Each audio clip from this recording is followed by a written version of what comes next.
আসসালামু আলাইকুম এভরিওয়ান, কেমন আছো তোমরা সবাই? আশা করছি তোমরা সবাই অনেক অনেক ভালো আছো। এসএসসি 25 ব্যাচের জন্য আমার ডেডিকেটেড যে সিরিজ এসএসসি এমসিকিউ হ্যাকস, এই সিরিজের আজকে হচ্ছে আমাদের দ্বিতীয় পর্ব। দ্বিতীয় পর্বে আমরা দেখব হচ্ছে এক ক্লাসই যথেষ্ট সিরিজের পর্যায় সারণী এই চ্যাপ্টারটা। পর্যায় সারণী খুবই চমৎকার একটি চ্যাপ্টার। তুমি যদি পর্যায় সারণী সম্পর্কে একটা বেসিক আন্ডারস্ট্যান্ডিং ডেভেলপ করতে চাও, তাহলে এই একটা ক্লাস তোমার জন্য যথেষ্ট। একদম বেসিক থেকে প্রত্যেকটা এমসিকিউ তোমাকে ধরে ধরে বুঝিয়ে দেওয়ার দায়িত্ব আমার। সো চলো আমরা দেরি না করে শুরু করি। এই যে ক্লাসটি, এই ক্লাসটিতে তুমি যদি খুব ভালো করে ফোকাস করো তাহলে তোমার প্রস্তুতি এই চ্যাপ্টারের উপর 100তে 100 গুছিয়ে যাবে। যারা যারা তোমরা আমার এই চ্যানেলে নতুন, তোমরা এই চ্যানেলটা সাবস্ক্রাইব করবা এবং তোমাদের ফ্রেন্ড সার্কেলের কমিউনিটিতে চ্যানেল সম্পর্কে বলবা, কারণ অলরেডি আমাদের একটা ক্লাস হয়ে গেছে, আজকে সেকেন্ড ক্লাস আপলোড দিতেছি। এই সপ্তাহের ভিতরে তোমাদের এখান থেকে যে ধরো কেমিস্ট্রিতে যে 8টা-10টা চ্যাপ্টার আছে, প্রত্যেকটা চ্যাপ্টারের উপর এমসিকিউ সলভ ক্লাস আমি শেষ করে দিব। এরপরে এমসিকিউ সলভ ক্লাস শেষ হলেই তোমাদের জন্য নিয়ে আনবো ক এবং খ নম্বরের সাজেশন ক্লাস। তারপরে আমরা সিকিউ সলভ ক্লাসে যাব, অর্থাৎ তোমাদের সাথে কেমিস্ট্রি গুছিয়ে দেওয়ার একটা চমৎকার জার্নিতে আমি যেতে চলেছি। আমার খুব ইচ্ছা বাংলাদেশে একদম ফ্রি এডুকেশনে যতটা সম্ভব আমি যতটা পারি কন্টেন্ট দিয়ে গুছিয়ে দেয়া, হিউজ নাম্বার অফ স্টুডেন্টকে পড়ানো। সো যেহেতু এখন আমার কাছে সুযোগ আসছে বাসায় বসে বসে তোমাদেরকে হিউজ পরিমাণে পড়ানোর, এই জন্য আমি চেষ্টা করতেছি তোমাদের যেই নিড সেটা অ্যানালাইসিস করে তোমাদেরকে পরিপূর্ণভাবে সাপোর্ট দেওয়ার। সো যারা যারা এখনো জানো না আমার এই চ্যানেল সম্পর্কে, তোমাদের সে সমস্ত ফ্রেন্ডদের একটু জানাই দাও, যাতে আমরা একসাথে পড়াশোনা করে একটা বড় ইম্প্যাক্ট রাখতে পারি। কেমন? সো চলো আমরা দেরি না করে আজকের ক্লাসটি শুরু করে ফেলি। আমাদের আজকের ক্লাসে যেই পর্যায় সারণী চ্যাপ্টারটা আছে, পর্যায় সারণী চ্যাপ্টারটাতে ভালো করার জন্য পর্যায় সারণী সম্পর্কে একটা বেসিক ধারণা লাগবে। সো আমি ধরে নিচ্ছি তোমার পর্যায় সারণী সম্পর্কে একটু বেসিক ধারণা আছে, যাদের নাই তারা আমার সাথে সাথে আগালে বেসিক ধারণা চলে আসবে। এবং তুমি যদি এই ক্লাসটি করো তাহলে পর্যায় সারণীর যে একদম কোর অংশ সেটা এখান থেকে তুমি শিখে ফেলতে পারবা। চলো আমরা দেরি না করে শুরু করি। প্রথমে আসছে জে.ডব্লিউ. ডোবেরাইনের ত্রয়ী কোনটি? প্রশ্নটা দেখো, জে.ডব্লিউ. ডোবেরাইন তার ত্রয়ী। সো ত্রয়ী কথাটা মানে হচ্ছে এখানে তিনটা এলিমেন্ট নিয়ে কাজ হবে। ত্রয়ী কথাটা মানে হচ্ছে তিনটা এলিমেন্ট নিয়ে কাজ হবে। সো ডোবেরাইনের ত্রয়ীতে আমরা যেই তিনটা এলিমেন্ট নিয়ে বেসিক কাজ করি সেটা হচ্ছে লিথিয়াম, সোডিয়াম, পটাশিয়াম। এইটাকে কিভাবে আমরা ত্রয়ী বলতে পারি? দেখো, লিথিয়ামের ক্ষেত্রে আমরা জানি যে পারমাণবিক সংখ্যা কত, হাইড্রোজেন, হিলিয়াম, লিথিয়াম 3। সোডিয়ামের ক্ষেত্রে পারমাণবিক সংখ্যা কত, 11। এবং পটাশিয়ামের ক্ষেত্রে পারমাণবিক সংখ্যা কত, 19। এইটাকে ত্রয়ী বলা হয় এই কারণে, এই যে 3 এবং এই যে 19, 3 এবং 19 এই দুইটা যোগ করে 2 দিয়ে ভাগ করলে মাঝখানেরটা পাওয়া যায়।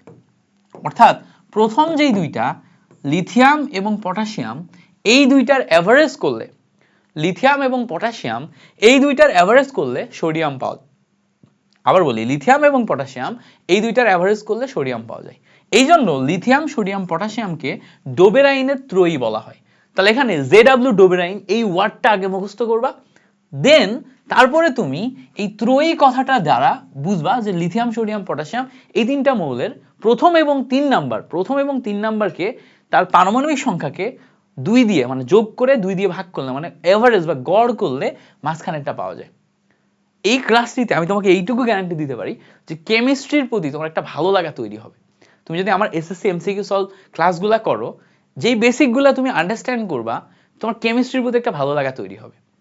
এবং প্রত্যেকটা ক্লাসের ভিতরেই কোনটাকে কিভাবে মনে রাখতে হয় তার একটা পর্যাপ্ত পরিমাণে ট্রিক্স এগুলো আমি তোমাকে শেখাই দিব, যে এটা এইভাবে মনে রাখবা, এটা এইভাবে মনে রাখবা। ফলে তোমার পড়াশোনা বা মেন্টাল ম্যাচুরিটি এটা যেমন ডেভেলপ হবে, দেখবা যে তুমি কেমিস্ট্রি আস্তে আস্তে শিখে যাচ্ছ। এবার ডোবেরাইনের ত্রয়ীর কি উদাহরণ একটাই? উত্তর হচ্ছে না, আরো উদাহরণ আছে।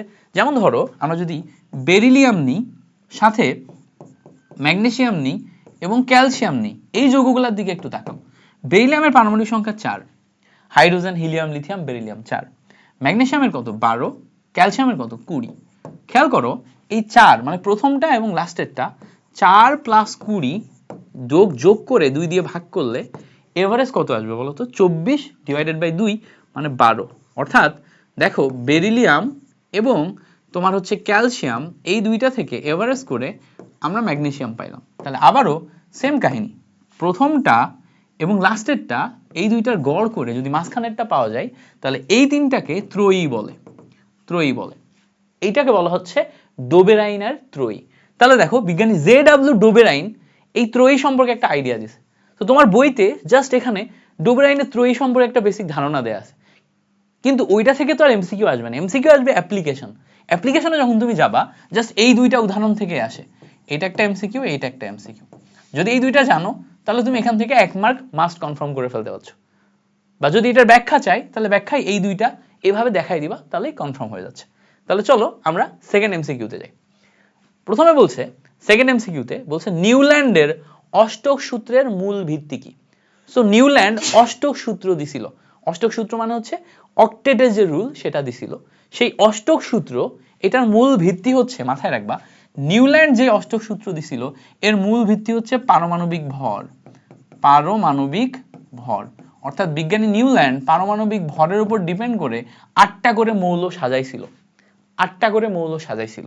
সো সেই অষ্টক সূত্রের যেই মেইন তোমার ভিত্তি সেটাই কি? পারমাণবিক ভর। এবার এই জায়গাতে আমাদের আরো একটা জিনিস মনে রাখা লাগবে যে আমরা যদি নিউল্যান্ডের দিকে তাকাই, নিউল্যান্ড হচ্ছে পারমাণবিক ভরের উপরে ভিত্তি করে পর্যায় সারণীকে সাজিয়েছিল। সেম ভাবে আমাদের আরো একজন মেন্ডেলিফও কিন্তু সাজিয়েছিল। মেন্ডেলিফ হচ্ছে পর্যায় সারণী সাজিয়েছিল, এও পারমাণবিক ভরের উপর ডিপেন্ড করে সাজিয়েছিল। পারমাণবিক ভর। সো আমাদের যদি কখনো জিজ্ঞেস করে যে মেন্ডেলিফ কিসের উপর ডিপেন্ড করে পর্যায় সারণী তৈরি করছিল, সেটাও পারমাণবিক ভর। বাট আধুনিক যে পর্যায় সারণী কিসের উপর ডিপেন্ড করে তৈরি? মাথায় রাখতে হবে আধুনিক পর্যায় সারণী কিন্তু পারমাণবিক সংখ্যার উপর ডিপেন্ড করে তৈরি। পারমাণবিক সংখ্যা। তাহলে আধুনিক পর্যায় সারণীর ক্ষেত্রে আমাদের মেইন আলোচ্য বিষয় হচ্ছে পারমাণবিক সংখ্যা, কিন্তু যদি আমরা মেন্ডেলিফের পর্যায় সারণীতে যাই সেটা আলোচ্য বিষয় পারমাণবিক ভর। যদি আমরা নিউল্যান্ডের পর্যায় সারণীতে যাই সেটারও আলোচ্য বিষয় পারমাণবিক ভর। বুঝতে পারছো? তাহলে নিউল্যান্ড এবং মেন্ডেলিফ মনে রাখবা কিভাবে, নিউল্যান্ড এবং মেন্ডেলিফ এই দুইটার ক্ষেত্রে ভর, আর যখন আধুনিক পর্যায় সারণী তখন কি আসবে? সংখ্যা। বুঝতে পারছো? তাহলে যেহেতু আমাদের এখানে নিউল্যান্ডের কথা বলছে তাহলে এইটা খ নাম্বার আসবে কারেক্ট আনসার। আগেরটা ছিল লিথিয়াম সোডিয়াম পটাশিয়াম, পরেরটা কি? পারমাণবিক ভর। দেখো যেই বেসিকটা শিখে আসলাম ওই বেসিকের উপর ডিপেন্ড করে এখন আরেকটা প্রশ্ন চলে আসছে। বলছে মেন্ডেলিফের পর্যায় সারণীর মূল ভিত্তি কি ছিল? মেন্ডেলিফের পর্যায় সারণীর মূল ভিত্তি কি ছিল? একটু আগে দেখে আসছি মেন্ডেলিফের পর্যায় সারণীর মূল ভিত্তি কি ছিল? পারমাণবিক ভর। আধুনিক পর্যায় সারণীর ক্ষেত্রে পারমাণবিক সংখ্যা। আচ্ছা এবার আসো, বলছে 2016 সাল পর্যন্ত আবিষ্কৃত মোট মৌলের কতটি গবেষণাগারে তৈরি? এখানে আমাদের কয়েকটা ইনফরমেশন মনে রাখতে হবে। 2016 সাল পর্যন্ত আমাদের মোট আবিষ্কৃত মৌল সংখ্যা হচ্ছে 118টা। 118টা। এর ভিতরে প্রাকৃতিকভাবে তৈরি কয়টা? প্রাকৃতিকভাবে পাওয়া গেছে 98টা। তাহলে 98টা যদি প্রাকৃতিকভাবে পাওয়া যায় তাহলে অটোমেটিক গবেষণাগারে বাকিগুলা, তাহলে গবেষণাগারে পাওয়া গেছে বাকিগুলা কয়টা? 20টা। দেখো এই 98 প্লাস 20 মিলে আমার 118টা তৈরি হয়। ঠিক আছে? তার মানে আমরা এখানে মনে রাখবো 2016 সাল পর্যন্ত আমাদের মোট পাওয়া মৌলের সংখ্যা 118, তার ভিতরে 98টা প্রাকৃতিক এবং গবেষণাগারে 20টা। এই তিনটা ইনফরমেশন মনে রাখতে হবে, সাথে সাথে 2016 সাল পর্যন্ত এটাও মনে রাখতে হবে, কারণ এমসিকিউতে যে কোনো কিছু জিজ্ঞেস করতে পারে। কখনো 2016 জিজ্ঞেস করতে পারে, কখনো 118 জিজ্ঞেস করতে পারে, কখনো 98 জিজ্ঞেস করতে পারে, কখনো 20 জিজ্ঞেস করতে পারে। সো এখান থেকে আমরা কারেক্ট আনসার পাইলাম 20। ক্লিয়ার হয়েছে না? ক্লিয়ার হয়ে গেছে। ওকে, পরের কোশ্চেন আসো। বলছে ক্রিপ্টনের পারমাণবিক সংখ্যা কত? ক্রিপ্টন দেখে বোঝা যাচ্ছে এটা একটা নিষ্ক্রিয় গ্যাস, ক্রিপ্টনকে কেআর দিয়ে প্রকাশ করা হয়। তো এর পারমাণবিক সংখ্যা জিজ্ঞেস করছে। তো আমরা যদি একটু নিষ্ক্রিয় গ্যাসগুলা বা ইনার্ট গ্যাসগুলোর দিকে তাকাই, প্রথমে আমাদের হিলিয়াম আসে, পারমাণবিক সংখ্যা 2। তারপরে নিয়ন আসে, পারমাণবিক সংখ্যা 10। তারপরে আর্গন আসে, পারমাণবিক সংখ্যা কত? 18। তারপরে আসে ক্রিপ্টন, ক্রিপ্টনের পারমাণবিক সংখ্যা কত? 36। তারপর আসে জেনন, পারমাণবিক সংখ্যা কত? 54। তাহলে যদি খেয়াল করে দেখো ক্রিপ্টনের ক্ষেত্রে পারমাণবিক সংখ্যা আসছে কত? 36। বুঝতে পারছো? তাহলে এই হচ্ছে আমাদের কাহিনী। সো জেননের পর রেডন আসে, রেডনের ক্ষেত্রে 86 আসে। এরপরে রেডন, এটার ক্ষেত্রে আসে হচ্ছে 86। সো আমাদের এই নিষ্ক্রিয় গ্যাস বা গ্রুপ 18 নাম্বার যেই গ্যাস গুলো আছে 18 নম্বরের, এগুলার পারমাণবিক সংখ্যা সহ মনে রাখতে হবে। হিলিয়াম, নিয়ন, আর্গন, ক্রিপ্টন, জেনন, রেডন মনে রাখবো। কেমন? ওকে। আর বাকি অন্যান্য অনেক ইনফরমেশন তোমাদেরকে আমি হচ্ছে পর্যায় সারণী থেকে দেখাবো, বাট আমি পর্যায় সারণীটা ওপেন করতে ভুলে গেছি। একটু ভিডিওটা পজ করো, আমি হচ্ছে পর্যায় সারণীর পিডিএফটা ওপেন করে রাখি, তাহলে ওদের বুঝতে সুবিধা হবে। সো আমরা ওপেন করে ফেলছি আমাদের পর্যায় সারণী। আমি একটু যদি দেখাই তোমাদের জন্য, একটা খুব চমৎকার পর্যায় সারণী ওপেন করে রাখছি। এটা হচ্ছে আমাদের পর্যায় সারণী। সো এই পর্যায় সারণী পিরিয়ডিক টেবিল, এটা থেকে আমি তোমাদের অনেক কিছু দেখাবো এখন, কি কি আমাদের লাগবে, কি কি লাগবে না, অ্যান্ড ইচ অ্যান্ড এভরিথিং, এখান থেকে যে সমস্ত প্রপার্টিসগুলো আমাদের লাগবে এই পর্যায় সারণী থেকে আমরা দেখব। সো চলো আমরা এমসিকিউ সলভ করতে করতে এখানে আসবো বিভিন্ন সময়। এরপরে আসি আমাদের পরের কোশ্চেনে। বলছে ইউপ্যাক কর্তৃক স্বীকৃত মোট মৌলের সংখ্যা কতটি? সো ইউপ্যাক কর্তৃক স্বীকৃত মোট মৌলের সংখ্যা হচ্ছে 118টি। এই 118টি হচ্ছে আমাদের কারেক্ট অ্যান্সার। ঠিক আছে, এখন ইউপ্যাক এই কথাটার মানে কি? ইউপ্যাক কথাটার মানে হচ্ছে international union of pure applied chemistry. ঠিক আছে, সো দেখো এই যে ইউপ্যাক এই কথাটার এখান থেকেও কিন্তু একটা এমসিকিউ আছে, এটা মুখস্থ করতে হবে, এটা মুখস্থ করতে হবে। তো দেখো ইউপ্যাক এই শব্দটার পূর্ণরূপ কোনটি? তুমি যখন মেইন বই পড়বা, মেইন বইয়ের ভিতরে দেখবা এই প্রত্যেকটা জিনিস জাস্ট নর্মালি লেখা আছে, ওই নর্মালি লেখা কথাগুলোর ভিতর থেকেই এক একটা করে কিন্তু এমসিকিউ বের করে নিয়ে আসছে। সো তোমাকে যদি 100তে 100 মার্ক পেতে হয়, ওই নর্মাল কথাগুলো কি করতে হবে, আস্তে আস্তে মেমোরাইজ করা ট্রাই করতে হবে।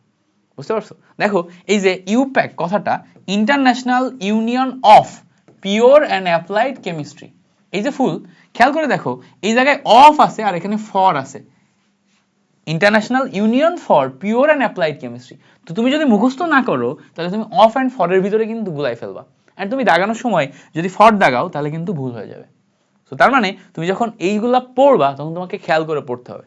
তো তুমি এখন তো একদম পরীক্ষা শেষের দিকে আসছো, এখন আর তো মেইন বই অত ভালো করে পড়বা না, তুমি এই ক্লাসটা ভালো করে করো এবং এই ক্লাসের যে পিডিএফ সেই পিডিএফটা নিয়ে তুমি প্র্যাকটিস করো মোর দ্যান এনাফ। এখানে আমরা মোটামুটি 80টা এমসিকিউ সলভ করবো, টেস্ট পেপার থেকে নিয়ে 80টা এমসিকিউ।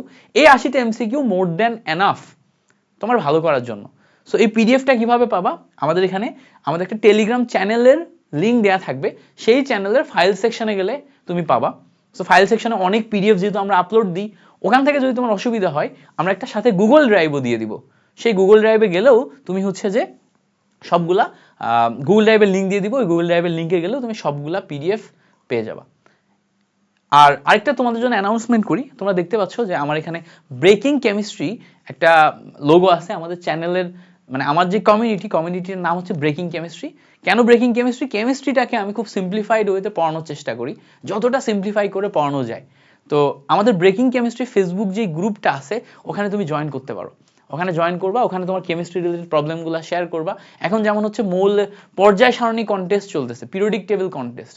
পিরিয়ডিক টেবিল কন্টেস্টের প্রাইজ মানি যে পিরিয়ডিক টেবিল সবচেয়ে সুন্দর করে 1 মিনিটের ভিতরে সবচেয়ে বেশি মৌল বলতে পারবে, সে কিন্তু 2000 টাকা প্রাইজ মানি পাবে, এবং টপ 5 মানুষ এই যে আমাদের হচ্ছে যে ব্রেকিং কেমিস্ট্রি টি শার্ট পাবে। সো আমাদের ওই জায়গাতে বিভিন্ন কন্টেস্ট হয়, মানে পড়াশোনা রিলেটেড এনকারেজিং অনেক কম্পিটিশন হয়, অনেক কন্টেস্ট হয়। সো ওই জায়গাতে যেতে পারো, বা তোমার কেমিস্ট্রি রিলেটেড অন্যান্য প্রবলেমগুলো ওখানে লিখতে পারো। আমি এবং আমার টিম সবসময় তোমাদেরকে হেল্প করার ট্রাই করে। সো ওই কমিউনিটিতে জয়েন করতে পারো, 10,000 মতো মেম্বার আমাদের অলরেডি আছে, তুমিও জয়েন করবা আমি আশা করি। ঠিক আছে, তো চলো পরে আসি। বলছে ত্রয়ীর সূত্রকে সমর্থন করে। সো আমরা একটু আগেই ত্রয়ীর সূত্র দেখে আসছিলাম, কার ত্রয়ী? জেডব্লিউ দ্রোবেরাইনের ত্রয়ী। এবং আমরা দেখছিলাম যে লিথিয়াম, সোডিয়াম, পটাশিয়াম এই তিনটা সমর্থন করে। এইটা 3, এটা 19, দুইটা মিলে আসে হচ্ছে আমার 11। বেরিলিয়ামের ক্ষেত্রে এটা 4, এটা কত? 20, দুইটা মিলে আসে হচ্ছে আমার 12। তাহলে দেখো এই যে দুইটা beryllium, magnesium, calcium, lithium, sodium, potassium, এই দুইটা ডোবেরাইনের ত্রয়ীকে সমর্থন করে। এইটা কি করে আমরা একটু দেখার চেষ্টা করি। দেখো কার্বনের ক্ষেত্রে 6, অক্সিজেনের ক্ষেত্রে কত আসে? 8, অক্সিজেন 8। তাহলে দেখো কার্বনের 6, অক্সিজেন 8, তাহলে 6 প্লাস 8 ডিভাইডেড বাই 2, ক্যালকুলেশন করলে দেখো 8 আর 6 14, 14 ডিভাইডেড বাই 2 মানে 7। তার মানে নাইট্রোজেন 7 না? তাহলে কিন্তু মিলে যাচ্ছে, অর্থাৎ কার্বন, নাইট্রোজেন, অক্সিজেনও কিন্তু ডোবেরাইনার যেই ত্রয়ী সেই ফর্মুলা অনুযায়ী আগাচ্ছে। তার মানে আমরা 3টা ত্রয়ী পাইলাম, একটা হচ্ছে beryllium, magnesium, calcium, carbon, nitrogen, oxygen, আর একটা হচ্ছে লিথিয়াম, সোডিয়াম, পটাশিয়াম। সো এই 3টা ত্রয়ী দেখো কার্বন, নাইট্রোজেন, অক্সিজেন 6, 8, 6, 8, 7, এই এইটাও আমরা এখান থেকে পেয়ে যাচ্ছি। তার মানে আমাদের কারেক্ট আনসার আসছে হচ্ছে ঘ নাম্বার, 3টা অপশনে। গ্রেট। পরে আসো, বলছে পর্যায় সারণীতে কোন গ্রুপে সর্বাধিক মৌল রয়েছে। খুবই ইন্টারেস্টিং একটা কোশ্চেন, খুবই ইন্টারেস্টিং একটা কোশ্চেন, সর্বাধিক মৌল রয়েছে। এবার এখানে একটা খুব চমৎকার জিনিস হচ্ছে, জিজ্ঞেস করছে কোন গ্রুপে। দেখো পর্যায় সারণীতে আমাদের দুইটা জিনিস মাথায় রাখতে হবে, একটা হচ্ছে গ্রুপ, একটা হচ্ছে গ্রুপ, আর একটা হচ্ছে পর্যায়। দুইটা জিনিস মাথায় রাখতে হবে। গ্রুপ মানে হচ্ছে ভার্টিক্যাল লাইনগুলো হচ্ছে গ্রুপ, ভার্টিক্যাল লাইন এরকম খাড়া লাইনগুলো হচ্ছে এক একটা গ্রুপ। আর পর্যায় মানে হচ্ছে এই যে হরিজন্টাল লাইন, আর এর যে লাইন, এগুলো এক একটা পর্যায়। তাহলে ভার্টিক্যাল লাইন গ্রুপ আর হরিজন্টাল লাইন কি পর্যায়। সো আমরা যদি একটু পর্যায় সারণীর দিকে তাকাই, দেখো এই যে ভার্টিক্যাল লাইন পাচ্ছি না, ভার্টিক্যাল লাইন ওয়াই অ্যাক্সিস বরাবর, এটা গ্রুপ 1, এটা গ্রুপ 2, এটা গ্রুপ 3, গ্রুপ 4। এভাবে দেখো 1 থেকে 18 পর্যন্ত, খেয়াল করে দেখো 1 থেকে 18 পর্যন্ত, এই 1 থেকে এই 18 পর্যন্ত 18টা গ্রুপ আছে আমাদের। আর যদি আমরা পর্যায় দেখি তাহলে দেখো 1 থেকে 7 পর্যন্ত 7টা পর্যায় আছে। তাহলে এখানে আমরা একটা ইনফরমেশন শিখলাম যে আমাদের গ্রুপ হচ্ছে 18টা আর পর্যায় কয়টা, 7টা। খেয়াল করো, গ্রুপ হচ্ছে 18টা এবং পর্যায় কয়টা, গ্রুপ 18টা, পর্যায় কয়টা, 7টা। এর ভিতরে কোন গ্রুপে মৌল সর্বাধিক। তাহলে এখানে আমাদের এমন একটা গ্রুপ খুঁজে বের করতে হবে যেই গ্রুপে মৌল সর্বাধিক। এই জায়গাতে যদি তুমি ভালো করে খেয়াল করো, দেখো এই জায়গাতে ভালো করে খেয়াল করলে দেখবা এই জায়গাতে এই দুইটা বড় বিল্ডিং, চিকনা লম্বা বিল্ডিং আছে। এখানে দেখো মাঝখানে এই অংশে আরেকটা বিল্ডিং আছে যেটা একটা ভেটে বা বাটুল বিল্ডিং। খেয়াল করে দেখো একটা বাটুল বিল্ডিং। আর এই জায়গায় দেখো আরেকটা বিল্ডিং আছে, এটা লম্বা প্লাস চওড়া। ঠিক আছে, তাহলে দেখো এখানে 3টা বিল্ডিং আছে না, 3টা বিল্ডিং। দেখো এটা একটা চিকনা লম্বা বিল্ডিং, এটা লম্বা প্লাস চওড়া বিল্ডিং, আর এটা দেখো ভেটে বাট চওড়া বিল্ডিং। 3টা বিল্ডিং আছে। এবার দেখো এই 3টা বিল্ডিং এর আবার একটা বেসমেন্ট দেয়া আছে, একটা বেসমেন্ট দেয়া আছে। এভাবে চিন্তা করো। এবার এই যে চিন্তাটা দেখলা না, এই যে দুইটা চিকনা বিল্ডিং কে বলা হচ্ছে এস ব্লক, এই বিল্ডিংটাকে বলা হচ্ছে পি ব্লক, মাঝখানের বিল্ডিংটাকে বলা হচ্ছে ডি ব্লক, আর শেষে যে অংশটা আছে এটাকে বলা হচ্ছে এফ ব্লক। 4টা ব্লকে ভাগ করা হয়। ব্লকগুলো অনেকটা বাড়ির মতো চিন্তা করো, যে হচ্ছে যে এই ব্লকে তোমার সমমনা সবাই থাকে। মানে ধরো যারা অনেক ধার্মিক টাইপের মানুষ তারা এস ব্লকে থাকে, যারা কম ধার্মিক টাইপের মানুষ তারা পি ব্লকে থাকে, যারা ধরো হচ্ছে একটু সেকুলার টাইপের মানুষ তারা ডি ব্লকে থাকে। এরকম মানে ধরো কমিউনিটি যেখানে একই টাইপের জিনিসপত্রগুলো এক জায়গাতে থাকবে। বুঝতে পারছো? সো এই হচ্ছে আমাদের 3 টাইপের মানুষের যে কমিউনিটি তারা, এবং এ ব্লকের আলাদা একটা কমিউনিটি আছে।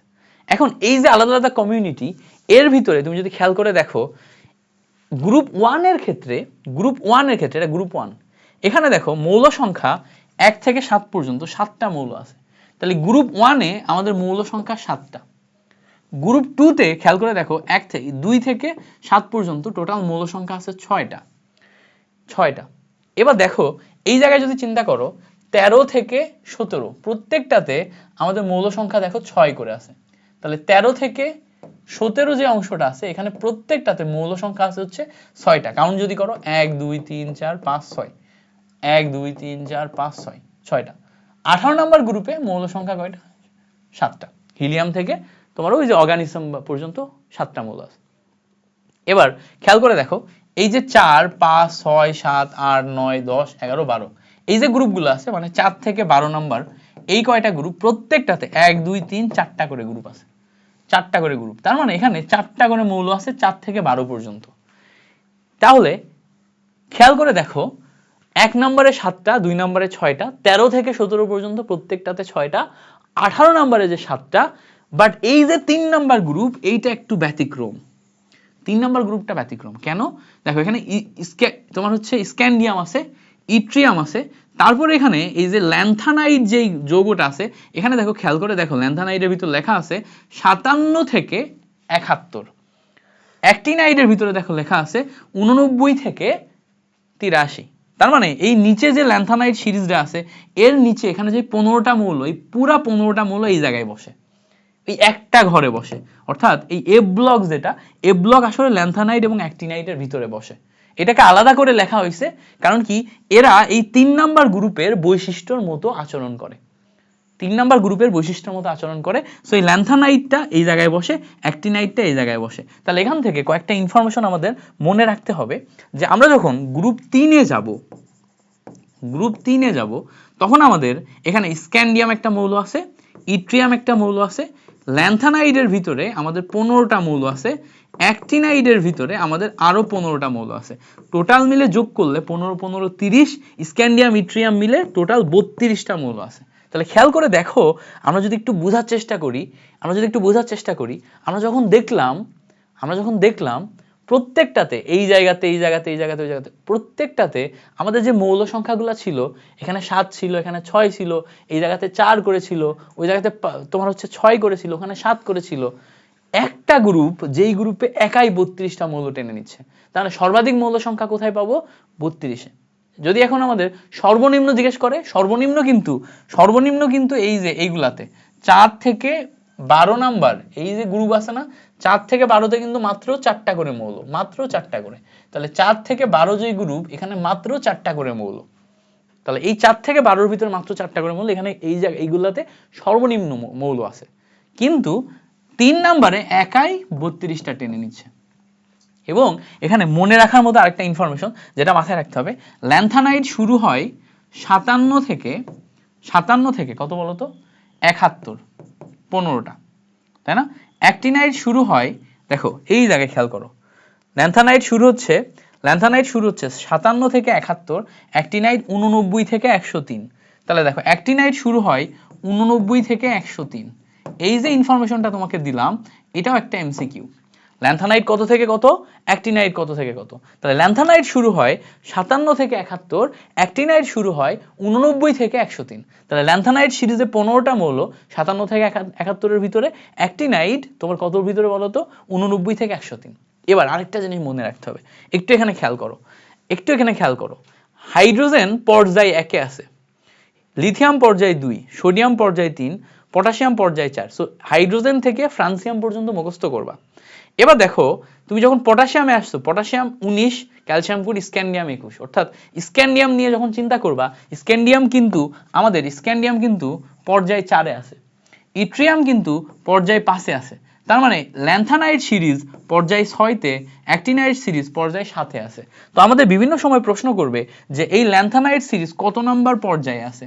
তো এটা কিন্তু ল্যান্থানাইড সিরিজ নিয়ে যখন তুমি কাজ করবা, মাথায় রাখতে হবে এটা কিন্তু 6th পর্যায়ে বা 6th পিরিয়ডে আছে, ঠিক আছে? আর এ কিন্তু 7th পিরিয়ডে আছে, ঠিক আছে? সো এই যে বেসিক আন্ডারস্ট্যান্ডিংটা তুমি করলা না, এই বেসিক আন্ডারস্ট্যান্ডিং থেকে তুমি এখান থেকে সব জিনিসপত্রগুলা ব্যবহার করতে পারবে।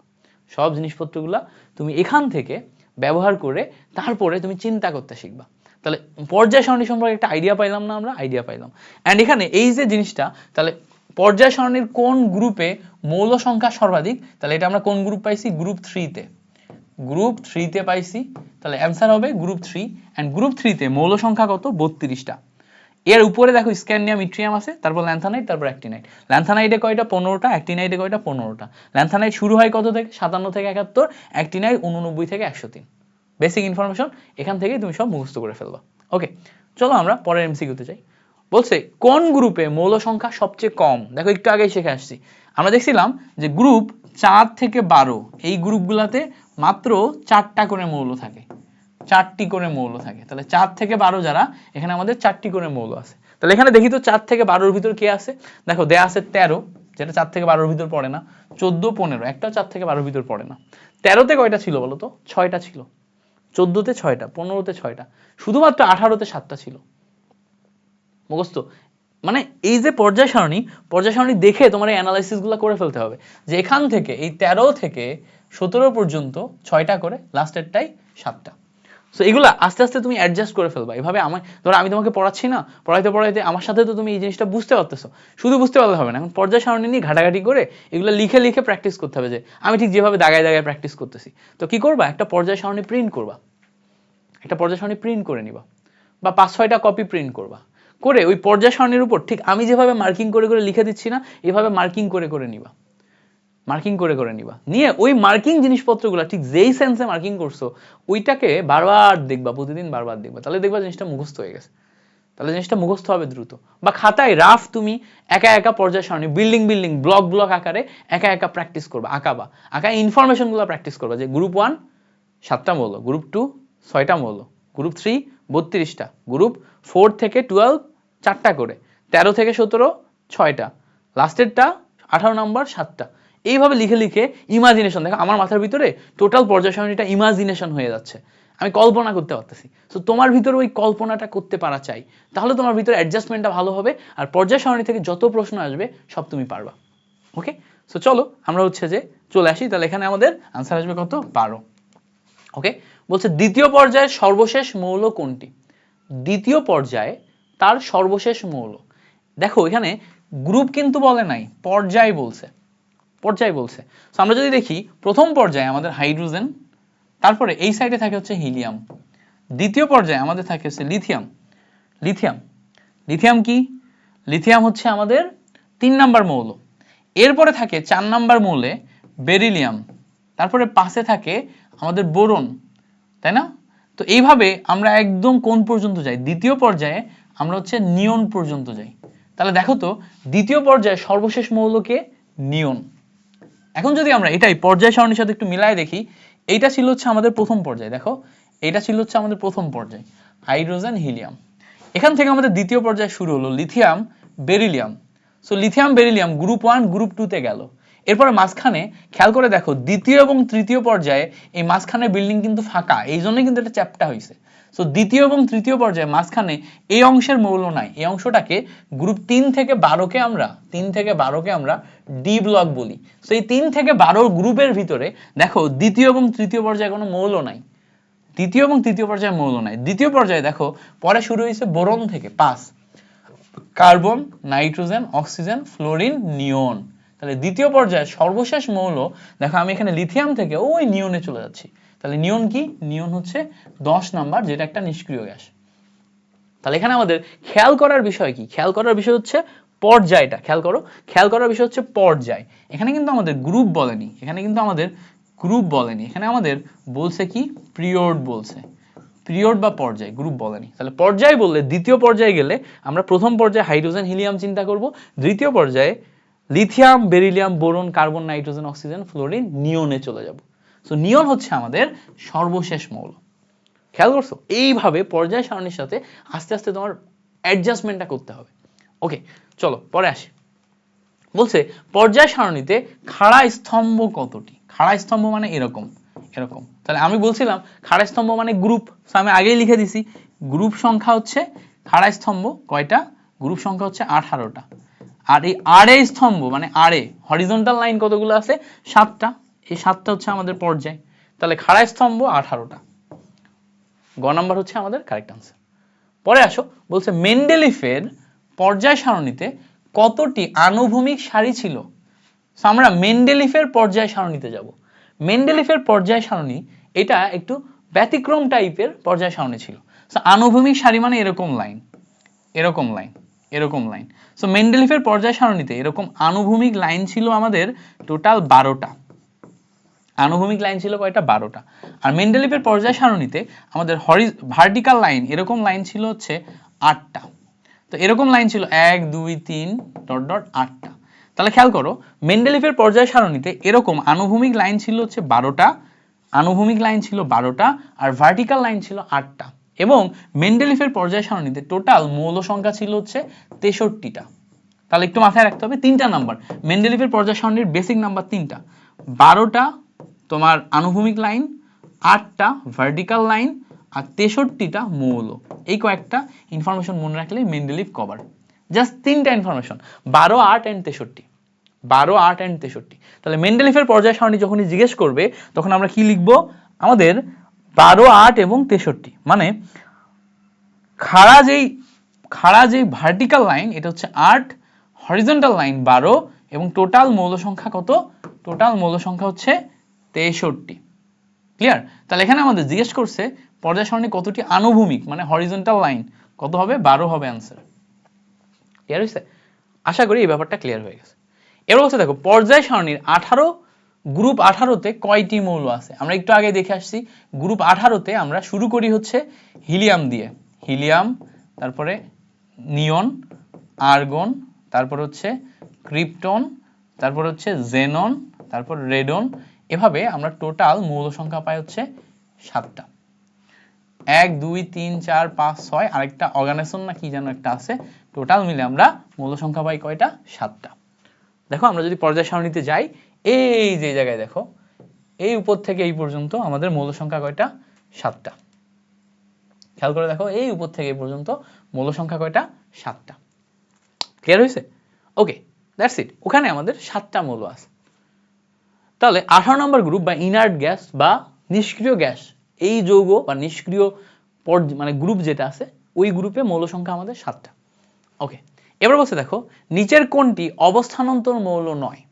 এখানে আমাদের কিছু ইন্টারমিডিয়েট, অবস্থানান্তর কথাটা ইন্টারমিডিয়েটের কথা, তোমাদের এসএসসির কথা না, বাট প্রশ্নে চলে আসে। অবস্থানান্তর মানে হচ্ছে যারা অবস্থার পরিবর্তন করতে পারে। কথাটা লিখে নাও, যারা অবস্থার পরিবর্তন করতে পারে, ঠিক আছে। এবং যেই সমস্ত মৌলগুলার ইলেকট্রন বিন্যাস ডি অরবিটালে হয়, ইলেকট্রন বিন্যাস করলে সর্বশেষ ইলেকট্রনটি ডি অরবিটালে প্রবেশ করে, তারাই হচ্ছে অবস্থানান্তর মৌল হতে পারে। এবং ডি এর ইলেকট্রন 1 থেকে 9টা হতে হয়। অবস্থানান্তরের জন্য ডি এর ইলেকট্রন 1 থেকে 9টা হতে হয়। অবস্থানান্তর মৌলের একটা সংজ্ঞা আছে, সংজ্ঞাটা এরকম, যে সমস্ত সুস্থিত আয়নের ইলেকট্রন বিন্যাস করলে ডি অরবিটালে 1 থেকে 9 পর্যন্ত ইলেকট্রন থাকে, তাদেরকে অবস্থানান্তর মৌল বলে। সো এই যে আমরা একটা কথা বললাম, এই অবস্থানান্তর মৌলের সংজ্ঞার ভিতর থেকে আমরা একটা জিনিস জানতে পারি যে D0 কখনো অবস্থানান্তর হয় না, D10 কখনো অবস্থানান্তর হয় না, D1 থেকে 9 অবস্থানান্তর হয়। তো সেই হিসাবে হিসাব করলে দেখো আমাদের ডি ব্লক মৌলের দিকে যদি আমরা একটু তাকাই, খেয়াল করো, ডি ব্লক মৌল কারা? এই 3 থেকে 12 পর্যন্ত আমাদের ডি ব্লক মৌল, এই 3 থেকে 12 পর্যন্ত, এই 3 থেকে 12, এই যে 10টা গ্রুপ, এইগুলা সব ডি ব্লক মৌল। সো হিসাব অনুযায়ী এদের সবার অবস্থানান্তর হওয়ার কথা। তো তোমাকে আমি এইটুকু গ্যারান্টি দিচ্ছি যে এর ভিতরে এত মৌল কোনোটাই তোমার পরীক্ষায় আসবে না। পরীক্ষায় আসবে খালি স্ক্যান্ডিয়াম থেকে জিঙ্ক পর্যন্ত এই 10টা, স্ক্যান্ডিয়াম থেকে জিঙ্ক পর্যন্ত এই 10টা। তো মুখস্থ করবা scandium, titanium, vanadium, chromium, manganese, iron, cobalt, nickel, copper, zinc, এই 10টা মুখস্থ করবা। সো এই 10টা যদি মুখস্থ করো, আলাদা করে লিখে নাও। দেখো scandium, titanium, vanadium, chromium, manganese, iron, cobalt, তোমার নিকেল, তারপরে কপার, জিঙ্ক, এই 10টা লিখে নিলাম। এই 10টার ভিতরে খেয়াল করো, এইটার ইলেকট্রন বিন্যাস করলে, সুস্থিত আয়ন ইলেকট্রন বিন্যাস করলে D0 হয়, আর এইটার করলে D10 হয়। সো এই দুইটা আমাদের অবস্থানান্তর মৌল নয়। তাহলে অবস্থানান্তর কারা? এই যে মাঝখানের এই অংশটা আছে না, এই অংশটা অবস্থানান্তর। সো অবস্থানান্তর মানে যারা অবস্থার পরিবর্তন করতে পারে, যাদের ডি অরবিটাল ইলেকট্রন থাকে 1 থেকে 9টা। এবং তুমি যেহেতু এই ধরনের বেসিক তোমার লেভেলে শেখানো হয় না, তাহলে এত কথা যদি মনে না রাখো, তাহলে শুধু এইটুকু মনে রাখবা যে স্ক্যান্ডিয়ামের পর থেকে জিঙ্কের আগ পর্যন্ত মাঝখানে যে মৌল কয়টা, এর অবস্থানান্তর। সোজা কথা, এই লাইনটা মনে রাখবা, স্ক্যান্ডিয়ামের পর থেকে জিঙ্কের আগ পর্যন্ত মাঝখানে যে মৌল কয়টা আছে, এর অবস্থানান্তর। অর্থাৎ টাইটানিয়াম অবস্থানান্তর, ভ্যানাডিয়াম অবস্থানান্তর, ক্রোমিয়াম অবস্থানান্তর, ম্যাঙ্গানিজ অবস্থানান্তর, আয়রন অবস্থানান্তর, কোবাল্ট, নিকেল, কপার অবস্থানান্তর। তো এর ভিতর থেকে খেয়াল করে দেখো কে আছে? নিকেলও আছে, অবস্থানান্তর মৌল, কপারও আছে, অবস্থানান্তর মৌল, তাই না? এবার এখানে খেয়াল করো, এই যে এটা Mn হবে, এটা ম্যাঙ্গানিজ আছে, ম্যাঙ্গানিজও অবস্থানান্তর। তার মানে একমাত্র আর্সেনিক যৌগটা এর ভিতরে নাই। যেহেতু আর্সেনিক যৌগটা এই রেঞ্জে নাই, তাহলে আর্সেনিক এখানে আমাদের অবস্থানান্তর মৌল নয়। তাহলে অবস্থানান্তরের লিস্ট কি হবে? এইটা থেকে এইটা পর্যন্ত এই কয়টা হবে আমাদের অবস্থানান্তর, এটা মনে রাখতে হবে। ক্লিয়ার হয়েছে না? আশা করি এই ব্যাপারটা ক্লিয়ার হয়ে গেছে। এবার আসো, বলছে অ্যাক্টিনাইড সিরিজের মৌলের সংখ্যা কত? ওই যে দেখাইছিলাম গ্রুপ 3, এখানে আমাদের টোটাল 32টা মৌল থাকে। স্ক্যান্ডিয়াম, ইট্রিয়াম, তারপরে ল্যান্থানাইড সিরিজ, তারপরে অ্যাক্টিনাইড সিরিজ। ল্যান্থানাইড সিরিজে 15টা থাকে, অ্যাক্টিনাইড সিরিজে 15টা থাকে। তাহলে এখানে সিরিজে মৌল সংখ্যা কত? ল্যান্থানাইড সিরিজে 15টা। আরও মুখস্থ করাইছিলাম, ল্যান্থানাইড কত থেকে কত বলো তো? 57 থেকে 71, তাই না? মুখস্থ করাইছিলাম। আর অ্যাক্টিনাইড কত থেকে কত বলো? কত থেকে কত? অ্যাক্টিনাইড কত থেকে কত? একটা হচ্ছে 57 থেকে একটা হচ্ছে আমাদের 71, আর অ্যাক্টিনাইড হচ্ছে 89 থেকে 103। মুখস্থ করাইছিলাম। সো এই ইনফরমেশনগুলো আমাদের মনে রাখতে হবে। 57 থেকে 71, 89 থেকে 103, এই প্রত্যেকটা ইনফরমেশন এমসিকিউ তে লাগবে। ইভেন স্ক্যান্ডিয়ামের নিচে ইট্রিয়াম বলে একটা মৌল আছে 39, এইটাও লাগবে। স্ক্যান্ডিয়ামের শেষে নিচে ইট্রিয়াম 39 একটা মৌল আছে, দ্যাট ইজ ইম্পর্টেন্ট, লাগবে, মাথায় রেখো। পরে আসো, বলছে অ্যাক্টিনাইড সারির মৌলসমূহের পারমাণবিক সংখ্যা হলো, এই একটু আগে দেখে আসছি অ্যাক্টিনাইড মানে এসি। সো অ্যাক্টিনাইডে কত দেখাচ্ছিলাম আমরা, একটু আগে দেখে আসছি, কত ছিল 103 থেকে, একটু আগে দেখাইছি দেখো 89 থেকে 103। সো অ্যাক্টিনাইড সিরিজ 89 থেকে 103, দ্যাট ইজ দ্য নাম্বার। দেখো একটু আগে দেখে আসছি, সো মাথায় রাখতে হবে। বলছে পর্যায় সারণীতে ল্যান্থানাইড মৌলের সংখ্যা কয়টি, তাহলে ল্যান্থানাইড মানে LA, ল্যান্থানাইড মৌল সংখ্যা কতটা, 15টা, যেটা পর্যায় সারণীর নিচে থাকে। তাহলে এখানে আমাদের আনসার আসবে কত, অপশন এ। ওকে, এবার দেখো পরের যে এমসিকিউ, এটা একটু দেখার চেষ্টা করি। বলছে অবস্থানান্তর মৌলের ক্ষেত্রে প্রযোজ্য। তো অবস্থানান্তর মৌল কারা ছিল, ওই যে গ্রুপ 21 থেকে 30 এর মাঝখানে আমাদের 22 থেকে শুরু করে যারা ছিল, যেমন দেখো scandium, titanium, vanadium, chromium, manganese, iron, cobalt, nickel, copper, zinc. আমি বলে দিছিলাম এই যে 21 থেকে 30 পর্যন্ত এটা মুখস্থ করবা। এর ভিতরে আমাদের এই টাইটানিয়াম থেকে কপার পর্যন্ত এরা অবস্থানান্তর, মুখস্থ করতে হবে এইগুলা, এটা মুখস্থ থাকতে হবে যে এরা অবস্থানান্তর। অবস্থানান্তর মানে হচ্ছে এরা অবস্থার পরিবর্তন করতে পারে। কি কি অবস্থার পরিবর্তন করতে পারে, 5 ধরনের বৈশিষ্ট্য দেখায়, এগুলো ইন্টারমিডিয়েটে আছে, পরের লেভেলে পাবা, এখনই পাবা না। তার ভিতরে এখন যেইটা এমসিকিউতে চলে আসে ওইটুকুই আমরা জানবো। যেমন দেখো এই মৌলসমূহের নিজস্ব বর্ণ আছে, মানে এরা বর্ণ দেখায়, কালারফুল কম্পাউন্ড তৈরি করতে পারে, এরা কালারফুল কম্পাউন্ড তৈরি করতে পারে, এক একটা এক এক ধরনের বর্ণ আছে। মৌলগুলা দ্বারা গঠিত যৌগ আয়নিক, মৌলগুলা দ্বারা গঠিত যৌগ আয়নিক, এরা পরিবর্তনশীল যোজ্যতা প্রদর্শন করে। 3টা বৈশিষ্ট্য এখানে দেখায়। সো এই 3টা বৈশিষ্ট্যই আমাদের এখান থেকে কারেক্ট আনসার হবে। এরা আয়নিক যৌগ গঠন করতে পারে, এরা পরিবর্তনশীল যোজ্যতা প্রদর্শন করতে পারে, এরা বর্ণ দেখায়। সো 3টাই আমাদের এখানে কারেক্ট আনসার। ওকে, পরে দেখো 20 নম্বর এমসিকিউতে বলছে যে এখানে z ইকুয়ালস টু, এই যে একটা ফরম্যাট দেয়া আছে, পর্যায় সারণীতে z এর অবস্থান কোন গ্রুপে, প্রতীকী অর্থে ব্যবহৃত হয়েছে z। সো আমাদের এখানে অবস্থান বের করতে হবে। দেখো অবস্থান বের করার জন্য একটা ট্রিক শেখাই দিই আগে। এইটা আমাদের S ব্লক, এইটা আমাদের মাঝখানে D ব্লক, আর এইটা হচ্ছে আমাদের P ব্লক। এই তিনটাই আমাদের জানা লাগে, এটা S, এটা D, এটা P। খেয়াল করো S ব্লকে গ্রুপ আছে দুইটা, একটা দুইটা, D ব্লকে গ্রুপ আছে 10টা, আর P ব্লকে গ্রুপ আছে 6টা, টোটাল মিলে দেখো 18টা গ্রুপ। খেয়াল করো টোটাল মিলে 18টা গ্রুপ। এখন যখন তুমি ইলেকট্রন বিন্যাস করবা, ইলেকট্রন বিন্যাসের সময় যদি সর্বশেষ ইলেকট্রনটা S অরবিটালে যায় তাহলে সে S ব্লকের মৌল। সর্বশেষ ইলেকট্রনটা যদি P অরবিটালে যায় তাহলে সে P ব্লকের মৌল। তাহলে S অরবিটালে S 1 থেকে 2টা ইলেকট্রন যায়, P অরবিটালে P 1 থেকে 6টা ইলেকট্রন যায়, আর সর্বশেষ ইলেকট্রনটা যদি D অরবিটালে যায় তাহলে সে D ব্লক মৌল। এবার সবসময় খেয়াল করে দেখবা তুমি যখন ইলেকট্রন বিন্যাস করো তখন 1s2 2s2 2p6 এভাবে লিখো না, s এর পরে ইলেকট্রন p তে যায়, s এর পরে ইলেকট্রন কিসে যায়, p তে যায়, তারপরে d তে যায়। তার মানে কাউন্টের সময় s এর পরে p তে যাবে, তারপর d তে যাবে, s এর পরে p তে যাবে, তারপর d তে যাবে। এখন যখন তুমি p ব্লক মৌল দিয়ে তুমি অবস্থান নির্ণয় করতে যাচ্ছ তাহলে তো হইতেছে না। দেখো যেহেতু s আগে যায়, খেয়াল করো যেহেতু s আগে যায়, তো যখনই তুমি s ব্লকে ইলেকট্রন পাবা তখন s এর উপরে একটা ইলেকট্রন থাকলে গ্রুপ নাম্বার 1, s এর উপর 2টা ইলেকট্রন থাকলে গ্রুপ নাম্বার 2, দেখেই বলে দেওয়া যাচ্ছে। বাট যখনই তুমি p তে যাবা, p এর উপর একটা ইলেকট্রন আছে, তুমি কি এখন বলতে পারবা গ্রুপ নাম্বার 1? উত্তর হচ্ছে না, গ্রুপ নাম্বার 1 না। তখন তোমাকে এই p এর উপর একটা ইলেকট্রন মানে এই যে 14 নাম্বার গ্রুপ, 14 নাম্বার পর্যন্ত পৌঁছাইতে হবে। তাহলে কেমনে পৌঁছাবা, 14 নাম্বার না 13 নাম্বার গ্রুপ, 13 নম্বর পর্যন্ত পৌঁছাইতে হবে। তো খেয়াল করো তখন আমাদের s এর 1, s এর 2, s এর 1 2 এই দুইটা যোগ করতে হয়, p এর এখানে একটা ইলেকট্রন এটা যোগ করতে হয়, মাঝখানে d এর জন্য 10টা যোগ করতে হয়। অর্থাৎ যখন আমি খেয়াল করো যখন আমি s ব্লকের জন্য অবস্থান নির্ণয় করব, ডাইরেক্ট 1 বা 2 যেটা পাওয়ার থাকবে সেটাই। যখন আমি পি ব্লকের জন্য অবস্থান নির্ণয় করব তখন এস প্লাস পি এই দুইটার যে ইলেকট্রন সেটা যোগ করতে হবে, মাঝখানে আরো 10 যোগ করতে হবে। এই 10 কেন? এই মাঝখানে যে 10 বাদ দিছি, এই 10টা মাঝখানে যে 10টা গ্যাপ গেছে না, এই 10টা মানে এই 3 থেকে 12 পর্যন্ত এই গ্রুপগুলা যোগ করে দিয়ে তারপরে আমি এই 13, 14, 15, 16 মিলাইতে পারবো।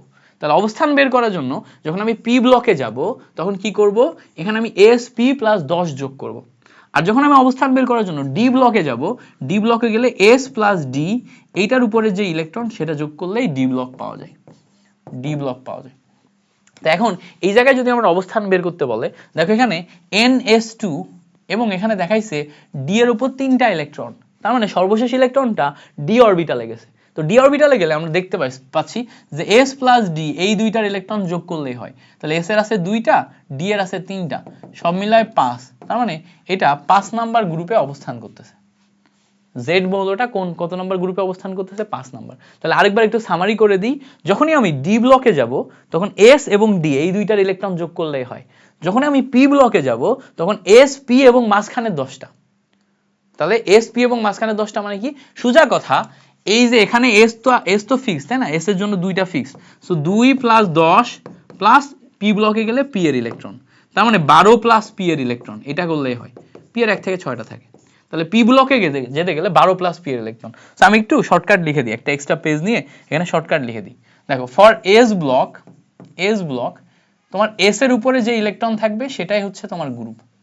ফর পি ব্লকের জন্য 12 প্লাস পি এর উপরে যে ইলেকট্রন থাকবে সেটাই তোমার গ্রুপ। ফর ডি ব্লক তোমার হচ্ছে 2 প্লাস ডি এর উপরে যে ইলেকট্রন থাকবে সেটাই তোমার গ্রুপ। বুঝতে পারছো? এটা হচ্ছে শর্টকাট, আগে এটা বুঝতে হয় তারপরে শর্টকাটটা মনে থাকে, নাহলে মনে থাকে না। তাহলে এসপিডি, বুঝতে পারছো? তাহলে পি এর জন্য 12 প্লাস পি 1 থেকে 6, ডি এর জন্য 2 প্লাস ডি 1 থেকে 10, আর এস এর জন্য জাস্ট বেসিক 1 থেকে 2। ওকে, গ্রেট, এই পর্যন্ত আমাদের ক্লিয়ার। এবার আসো, বলছে এ মৌলের সর্বশেষ কক্ষপথের ইলেকট্রন বিন্যাস এই জায়গায় দেয়া আছে। এ মৌলের সর্বশেষ কক্ষপথের ইলেকট্রন বিন্যাস এখানে দেয়া আছে, পর্যায় সারণীতে এর অবস্থান বের করো। তো আমরা যদি একটু খেয়াল করে দেখি, এখানে আমাদের এখানে NS2 NP5 পি অরবিটালে গেছে লাস্ট ইলেকট্রন। সো আমরা যদি পি অরবিটালে যাই তাহলে আমরা বলছিলাম পি ব্লক মৌলের জন্য 12 প্লাস পি এর উপরের ইলেকট্রন। তো পি এর উপর কয়টা ইলেকট্রন আছে? 5টা। তাহলে দেখো 12 প্লাস পি এর উপরের 5 ইলেকট্রন, টোটাল মিলে 17। তার মানে আমরা যদি একটু খেয়াল করে দেখি, n এর ভ্যালু যেহেতু 3, তাহলে এটা তৃতীয় পর্যায়। n সবসময় পর্যায় নির্দেশ করে, তাহলে তৃতীয় পর্যায়ে 17 নম্বর গ্রুপ। তাহলে দেখো তৃতীয় পর্যায়ের 17 নম্বর গ্রুপ, অপশন সি হচ্ছে আমাদের এখানকার কারেক্ট আনসার। তৃতীয় পর্যায়ে 17 নম্বর গ্রুপ। বুঝতে পারছো জিনিসটা? এভাবে আমাদের এটাকে আইডেন্টিফাই করতে হয়। এবার বলছে দেখো, একটি মৌলের ইলেকট্রন বিন্যাস করে আমি এত পাইছি, এটা কোন গ্রুপের মৌল? তাহলে ইলেকট্রন বিন্যাসটা আগে একটু খেয়াল করি। 1s2 2s2 2p6 3s2 3p6 এই পর্যন্ত আমাদের 18টা ইলেকট্রন গেল। 3p6 এর পরে আমরা জানি যে 4s ইলেকট্রন যায়, 4s এ গেছে, তারপরে 3d তে যায়, আচ্ছা 3d তে গেছে, এরপর 4p তে যাবে, 4p এর পরে 5s এ যায়, তারপরে 4d তে যায়, অর্থাৎ 5s এ গেছে, তারপরে 4d তে গেছে। এখন বলো, যদি ডি অরবিটালে ইলেকট্রন যায় তাহলে কি হয়? ডি অরবিটালে ইলেকট্রন গেলে আমরা জানি যে ডি অরবিটালে ইলেকট্রন গেলে 2 প্লাস ডি এর যে ইলেকট্রন 1 থেকে 10 সেইটা আসে হচ্ছে আমাদের বেসিক গ্রুপ। তাহলে গ্রুপ যদি খুঁজতে হয় তাহলে 2 প্লাস ডি এর 1 থেকে 10, তাহলে 2 আমরা নিলাম। ডি অরবিটালে দেখো ইলেকট্রন আছে কয়টা? 10টা, তাহলে সব মিলায় আসবে হচ্ছে আমার 12। তার মানে এখানে গ্রুপ হবে কত? 12 নাম্বার গ্রুপ। বুঝতে পারছো? ডি তে যদি এখানে 4d তে যদি 6টা ইলেকট্রন থাকতো তাহলে কি হইতো? তাহলে আমি 2 প্লাস ডি এর ইলেকট্রন নিতাম 6, তাহলে 2 প্লাস 6 মিলে তখন কিন্তু আমার গ্রুপ আসতো 8। ঠিক আছে? যেহেতু এখানে 10ই আছে, 10টা ধরে আর 10ই আছে, সেই জন্য আমরা এখানে কত পাইছি? 12 পাইছি। ক্লিয়ার হয়েছে? বুঝতে পারছো? ওকে, এবার দেখো আমরা পরের অংশে আসি। 23 নাম্বার এমসিকিউ বলতেছে যে এখানে দেখো এত মৌলটির অবস্থান কোন গ্রুপে বের করো। তাহলে অবস্থান বের করতে বলছে, তাহলে অবস্থান বের করার ট্রিক কি? আমরা আবারও ইলেকট্রন বিন্যাসের দিকে খেয়াল করব। দেখো 1s2 2s2 2p6 3s2 3p6 এই পর্যন্ত স্টেবল ইলেকট্রন বিন্যাস, এরপরে 4s2 তে যায়, তারপর 3d একে আসে, তাহলে 3d তে কি লাস্টে গেছে না, তার মানে এটা কিন্তু ডি ব্লক মৌল। তাহলে ডি ব্লক মৌল মানে আমাদের দেখতে হবে ডি ব্লক মানে 2 প্লাস ডি এর ইলেকট্রন, তাহলে ডি এ কয়টা ইলেকট্রন আছে? একটা, তাহলে 2 প্লাস ডি এর ইলেকট্রন মানে কি? 2 প্লাস 1, মানে এখানে আমাদের গ্রুপ আসবে কত? 3। তাহলে এখান থেকে আমরা গ্রুপ পাচ্ছি কত? 3। তাহলে ওই ট্রিকটাই খাটতেছে না বারবার, দেখো একদম ইজিলি বলে দেওয়া যাচ্ছে সর্বশেষ ইলেকট্রনটি কোন অরবিটালে প্রবেশ করতেছে, এস অরবিটাল, পি অরবিটাল নাকি ডি অরবিটাল। এস এ প্রবেশ করলে সরাসরি 1 বা 2 হবে, পি এ প্রবেশ করলে 12 প্লাস পি এর ইলেকট্রন, আর যদি ডি এ প্রবেশ করে তাহলে 2 প্লাস ডি এর ইলেকট্রন। তাহলে ডি তে যেহেতু প্রবেশ করছে তাহলে অবস্থান কিভাবে পাবো, 2 প্লাস ডি এর ইলেকট্রন। ওকে, এবার আসো মুখস্থ, এগুলো কিন্তু ট্রিক, এক একটা ট্রিক। হ্যাঁ, তুমি বেসিক শিখবা, বেসিক শেখার পরে ওই বেসিক দিয়ে চিন্তা করে কিন্তু তুমি কখনোই এমসিকিউ সলিউশন করতে পারবা না। এমসিকিউ সলিউশনের জন্য you need to know the trick, what is the trick. তো ট্রিকটা মুখস্থ করতে হবে, করে সেই ট্রিক অ্যাপ্লাই করে এমসিকিউ সলিউশন করতে হবে। সো এই ক্লাসটা যেহেতু এমসিকিউ সলভ ক্লাস, এখানে বেসিকের পাশাপাশি আমি তোমাকে ট্রিকটার দিকে বেশি ফোকাস করতে বলবো, যে ট্রিকটা কি, ট্রিকটা মুখস্থ করো। ট্রিকটা মুখস্থ হয়ে গেলেই তুমি এমসিকিউ গুলো পারবা, আর এমসিকিউ পারলেই তুমি 25-এ 25 এমসিকিউ তুলবা কোনো ব্যাপারই না, 25-এ 25 তুলবা কোনো ব্যাপারই না। ওকে, পরে আসো, বলছে দেখো x ইকুয়ালস টু এত মৌলটি পর্যায় সারণীর কোন গ্রুপে অবস্থিত, পর্যায় সারণীর কোন গ্রুপে, তাহলে গ্রুপ চাইছে। খেয়াল করে দেখো এই পর্যন্ত আমাদের স্টেবল ইলেকট্রন বিন্যাস। এবার এখানে 3d5 এবং 4s1 আছে। মজার ব্যাপার হচ্ছে সুস্থিত ইলেকট্রন বিন্যাসের কনসেপ্ট শিখছো না, ক্রোমিয়ামের ইলেকট্রন বিন্যাস 24, এটা ব্যতিক্রম হয় কারণ 3d অরবিটালে 5টা ইলেকট্রন গেলে সুস্থিত হয়, ডি অরবিটালে সুস্থিত হয় সে 5 হবে নাই সে হবে 10। এ কখনো d4 d9 হইতে পারে না, d4 d9 হইতে পারে না, হয় d5 হবে না d10 হবে। সো সুস্থিত অর্জন করার জন্য এখানে 4s1 যায় আর d তে যায় 5। এখন 4s1 গেলেও এটা কিন্তু সর্বশেষ ইলেকট্রন না, সর্বশেষ ইলেকট্রন কোন অরবিটালে গেছে, d5 এ গেছে। তাহলে সর্বশেষ ইলেকট্রন যদি d5 এ যায়, d5 এ যায়, তাহলে আমরা এটাকে কাউন্ট করব কিভাবে, কাউন্ট করব কিভাবে, দেখো এই যে এইটাই কিন্তু ব্যতিক্রম ইলেকট্রন বিন্যাসের জন্য হয়েছে এরকম। তাহলে এখন কাউন্ট যদি তুমি এরকম করো, যে কাউন্ট যদি তুমি এরকম করো, এখানে d5 আছে বলে 2 প্লাস 5 দিয়ে দিলা, দিয়ে এখানে তুমি 7 পাইলা, তাহলে মিলবে না।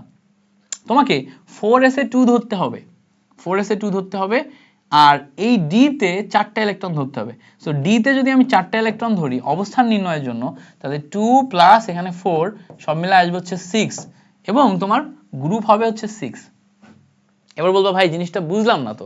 দেখো ক্রোমিয়ামের ক্ষেত্রে তুমি যখন ইলেকট্রন বিন্যাসটা দেখবা তখন কিন্তু ওই 6 নম্বরেই আসবে। খেয়াল করে দেখো, আমরা যদি ক্রোমিয়ামের দিকে তাকাই, এই যে এই আমাদের ক্রোমিয়াম আছে, খেয়াল করো এই আমাদের ক্রোমিয়াম আছে। এখন ক্রোমিয়ামের ইলেকট্রন বিন্যাসটা ব্যতিক্রম হওয়ার কারণে 3d তে 5 হয়, 3d তে 5 হয়, কিন্তু বাস্তবে হওয়ার কথা ছিল কত, বাস্তবে হওয়ার কথা ছিল 3d 4। সো অবস্থান নির্ণয়ের জন্য আমরা বেসিক নিয়ম 2 প্লাস 3d 4 এটাই নিব, তাহলে আসবে কত, 2 প্লাস 4 ইকুয়ালস টু 6। সো আমরা ক্রোমিয়ামের অবস্থান পাবো কত, 6। ক্রোমিয়ামের অবস্থান পাবো কত, 6। দেখো 1 2 3 4 5 6। এখন ইলেকট্রন বিন্যাসের সুস্থিতি অর্জনের জন্য সে 4s এ 1 রাখে, 3d তে 5 রাখে, বাট আমরা যখন অবস্থান নির্ণয় করব তখন কি 4s এ 2ই ধরবো এবং 3d তে 4 ধরবো, 4 ধরলে 2 প্লাস 4 মিলে 6 হবে। কারণ অবস্থানের সময় তো সে তো ব্যতিক্রম না, অবস্থানের সময় সে সিরিয়ালি আছে, বাট ডি অরবিটালের সুস্থিতি অর্জনের জন্য সে ব্যতিক্রম। বুঝতে পারছো জিনিসটা? সো আশা করি এই জিনিসটাও তোমাদের ক্লিয়ার হয়ে গেছে। ওকে, তো এটা আমরা বুঝে গেলাম যে, এবং এটার অবস্থান কত, 6 হবে। সো ইলেকট্রন বিন্যাস দেখে ঘাবড়াইলে হবে না, কিন্তু বুঝতে হবে জিনিসটা, ঘটনা কি সেটা বুঝতে হবে। এবার আসো, বলছে দেখো মনে করো একটি মৌলের সুস্থিত আয়ন A2+ আকারে আছে, এই ইলেকট্রনের বিন্যাস এত। সো A2+ মানে কি, অলরেডি সে 2টা ইলেকট্রন ছেড়ে দিছে। সো বহিস্থ অরবিটালে 2টা ইলেকট্রন ছেড়ে দিছে। তো খেয়াল করে দেখো 3p এর পরে 4s আসে। সো 4s এ 2টা ইলেকট্রন ছিল, এই 2টা ইলেকট্রন সে ছেড়ে দিছে। 4s এ 2টা ইলেকট্রন ছিল, সেই 2টা ইলেকট্রন সে ছেড়ে দিছে। মাঝখানে 3d অরবিটালে কোনো ইলেকট্রন দেয়নি, মানে 3d অরবিটালে কোনো ইলেকট্রন যায় নাই।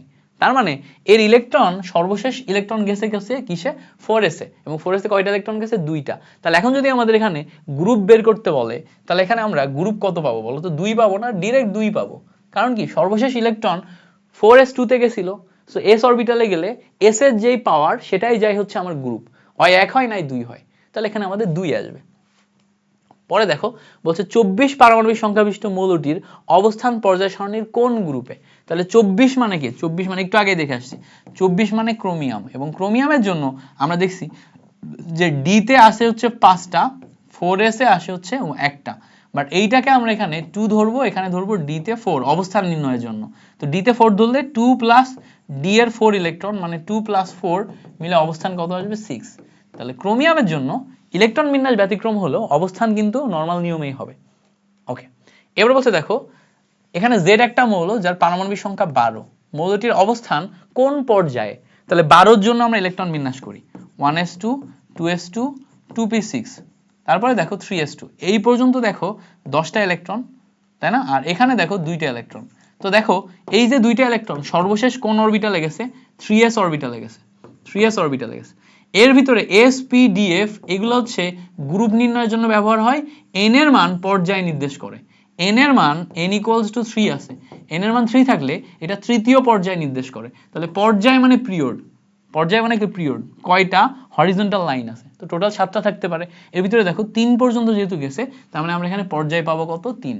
সো এই যে 3s এ 3, এটা আমাদের n এর মান, আর n মানেই হচ্ছে পর্যায়। আশা করি এটা ক্লিয়ার হয়েছে। এবার বলছে দেখো পটাশিয়াম পর্যায় সারণীর কোন পর্যায়ে অবস্থিত? পটাশিয়াম, তাহলে পটাশিয়াম কে বলতো? 19। এখানে ইলেকট্রন বিন্যাস করলে দেখবা সর্বশেষ 4s1 এ ইলেকট্রন যায়। সর্বশেষ কোথায় যায়? 4s1 এ। তার মানে n = 4। সো n = 4 হইলে আমাদের সর্বশেষ 4, অর্থাৎ এটা চতুর্থ পর্যায়ে যায়, চতুর্থ পর্যায়ে যায়। ইলেকট্রন বিন্যাস করে দেখতে পারো, ইলেকট্রন বিন্যাস করলে 4s1 এ একটা ইলেকট্রন যাবে, তার মানে এটা চতুর্থ পর্যায়ে। তো খেয়াল করে দেখো পটাশিয়াম এমনিতেও চতুর্থ পর্যায়ে আছে। এই দেখো পটাশিয়াম এমনিতেও কোন পর্যায়ে আছে? চতুর্থ পর্যায়ে আছে। পটাশিয়াম 19 যেটা আমাদের চতুর্থ পর্যায়ে আছে, খেয়াল করো চতুর্থ পর্যায়ে। ক্লিয়ার হয়েছে? আশা করি এটা ক্লিয়ার হয়েছে। পরে দেখো বলছে নাইট্রোজেন কোন গ্রুপের মৌল? নাইট্রোজেন কোন গ্রুপের মৌল? তো তুমি জেনারেলি মুখস্থ করতে পারো নাইট্রোজেন কোন গ্রুপের, বাট তুমি যদি মুখস্থ না থাকে তাহলে বের করবা কিভাবে? সিম্পলি বের করা যায়। নাইট্রোজেন ইলেকট্রন সংখ্যা 7টা, ইলেকট্রন বিন্যাস করলে 1s2 2s2 1s2 2s2, তাহলে 4টা চলে গেছে, 2p3 পাওয়া যায়। তাহলে 2p3 যদি পাই, খেয়াল করে দেখো p তে কয়টা ইলেকট্রন গেছে? 3টা ইলেকট্রন। তার মানে সর্বশেষ ইলেকট্রনটি p অরবিটালে গেছে, তাহলে এটা p ব্লক মৌল। p ব্লক মৌলের ক্ষেত্রে নিয়ম হচ্ছে 12 প্লাস p এর ইলেকট্রন। তাহলে 12 প্লাস p এর ইলেকট্রন মানে কি? 12 প্লাস p তে 3টা আছে, যোগ করলে 15 আসে। তার মানে নাইট্রোজেন হচ্ছে 15 নাম্বার গ্রুপ, 15 নাম্বার গ্রুপ। এবার একটু আমরা মিলাই আসি। তো দেখো এই যে 15 নাম্বার গ্রুপ, এখানে যদি খেয়াল করো এই যে 15 নাম্বার গ্রুপ, এখানে যদি খেয়াল করো দেখো এই যে নাইট্রোজেন পাচ্ছ, তাই না? নাইট্রোজেন পাচ্ছ 15 নাম্বার গ্রুপে। এইটা হচ্ছে 15 নাম্বার গ্রুপ, যাদের প্রথমেই আছে হচ্ছে নাইট্রোজেন, তারপর ফসফরাস, তারপর আর্সেনিক। এই তিনটা জানলেই হয়, নাইট্রোজেন ফসফরাস আর্সেনিক, তিনটা জানলেই হয়। So nitrogen phosphorus arsenic 15 number গ্রুপে। আশা করি ক্লিয়ার হয়ে গেছে। পরে দেখো বলছে আয়রন পর্যায় সারণীর কোন পর্যায়ে অবস্থিত? সো আয়রন পর্যায় সারণীর কোন পর্যায়ে, খেয়াল করো জিজ্ঞেস করছে কি পর্যায়, পিরিয়ড কিন্তু না, মানে পিরিয়ড জিজ্ঞেস করছে, গ্রুপ কিন্তু না। তাহলে কোন পর্যায়ে অবস্থিত? আয়রনের ইলেকট্রন বিন্যাস করলে আয়রনের টোটাল ইলেকট্রন 26। তাহলে একটু ইলেকট্রন বিন্যাস করি 1s2 2s2 2p6, তারপর 3s2 3p6, এই পর্যন্ত গেল হচ্ছে আমার 18টা ইলেকট্রন। এরপরে আসবে 3d এবং 4s। তো 3d এবং 4s মানে কত? খেয়াল করো আয়রনের জন্য 18-র পরে এখানে আমি 2টা দিলাম, তাহলে 20 হলো। 26 হইতে গেলে এখানে আমাদের 3d তে 6 যাবে। তাহলে দেখো সর্বশেষ ইলেকট্রনটি 3d তে গেলেও আমরা কিন্তু 4s এ উঠে গেছি। তাহলে 4s এ উঠে গেলে এখানে n এর সর্বোচ্চ মান 4, দ্যাট মিন্স এটা চতুর্থ পর্যায়ের মৌল। n এর সর্বোচ্চ মান 4, তার মানে এটা চতুর্থ পর্যায়ের মৌল। আর যদি গ্রুপ বের করতে বলতো, যেহেতু সর্বশেষ ইলেকট্রন d তে গেছে, তার মানে এখানে আমাদের 2 প্লাস d এর ইলেকট্রন আসতো। তাহলে 2 প্লাস d এর ইলেকট্রন মানে হচ্ছে 2 প্লাস d এর ইলেকট্রন 6, মানে 8 নাম্বার গ্রুপ। তো খেয়াল করে দেখো আমরা যদি মিলাই, আয়রন হচ্ছে এই যৌগটা, আয়রন হচ্ছে এই যৌগটা। খেয়াল করো চতুর্থ পর্যায় 8 নাম্বার গ্রুপ। খেয়াল করো পর্যায় দেখছি চতুর্থ, গ্রুপ নাম্বার কত? 8। তাহলে 8ও মিলাইছি, 4ও মিলাইছি, 8ও মিলছে, 4ও মিলছে। গ্রেট, আমরা অনেক চমৎকার কেমিস্ট্রি পারি, শিখে ফেলছি। চলো আমরা এখন পরেরটা দেখি। পরে বলছে নিকেল পর্যায় সারণীর কোন গ্রুপে অবস্থিত? নিকেল পর্যায় সারণী কোন গ্রুপে অবস্থিত? তো নিকেলের ক্ষেত্রে আমাদের পারমাণবিক সংখ্যা কত? 26। তো আমরা যদি একটু কাউন্ট করি, 26 পর্যন্ত কাউন্ট করি, প্রথমে আর্গনের 18টা ইলেকট্রন যাবে, আর্গনের 18টা, তারপর 3d এবং পরে আসবে 4s। সো খেয়াল করে দেখো 4s এ গেল 2টা ইলেকট্রন, তাহলে 18 20 20, আয়রন 26, নিকেল কত? নিকেল হচ্ছে 28, ভুল বলতেছি, দেখো নিকেল হচ্ছে 28, আয়রন 26, নিকেল 28, তাহলে এখানে 28 হবে, 28। তাহলে খেয়াল করো 18 আর 2 কত গেল? 20। তাহলে এখন 8টা বাকি আছে, তাহলে 3d 8 হয় না? 3d 8 হয়। তাহলে 3d যদি 8 হয়, তাহলে সর্বশেষ ইলেকট্রনটি কোন অরবিটালে গেছে? d অরবিটালে গেছে। d অরবিটালে গেলে 2 প্লাস ডি এর ইলেকট্রন, ডি এর ইলেকট্রন কত 8টা, তাহলে ক্যালকুলেশন করলে 2 প্লাস 8 ক্যালকুলেশন করলে 10, অর্থাৎ এখান থেকে গ্রুপ বের করলে আমরা গ্রুপ পাবো 10 নাম্বার গ্রুপ। তাহলে কারেক্ট অ্যান্সার হবে হচ্ছে গ নাম্বার 10 নাম্বার গ্রুপ। সিম্পল জিনিস এন্ড খুব মজার, সিম্পল এন্ড মজার, এগুলা ক্যালকুলেশন শিখলেই তুমি এগুলাই আসবে, এর বাইরে থেকে আসে না। যত প্রশ্ন আসে সবগুলা কিন্তু আমি তোমাকে ওয়ান শট ক্লাসে দেখাই দিচ্ছি। সো এইগুলাই আসবে, ঘুরে ফিরে এর বাইরে কিচ্ছু আসবে না, বিলিভ মি, আমার কথা বিশ্বাস করো, এর বাইরে কিচ্ছু পাবো না। বলছে দেখো টাইটানিয়াম মৌলটি পর্যায় সারণীর কোন গ্রুপে অবস্থিত। সো দেখো স্ক্যান্ডিয়াম 21, টাইটানিয়াম কত 22, তাহলে টাইটানিয়ামের 22টা ইলেকট্রন, তাহলে আর্গনের 18 পর্যন্ত আমরা বুঝি, এরপর 3d, তারপর আসে হচ্ছে 4s।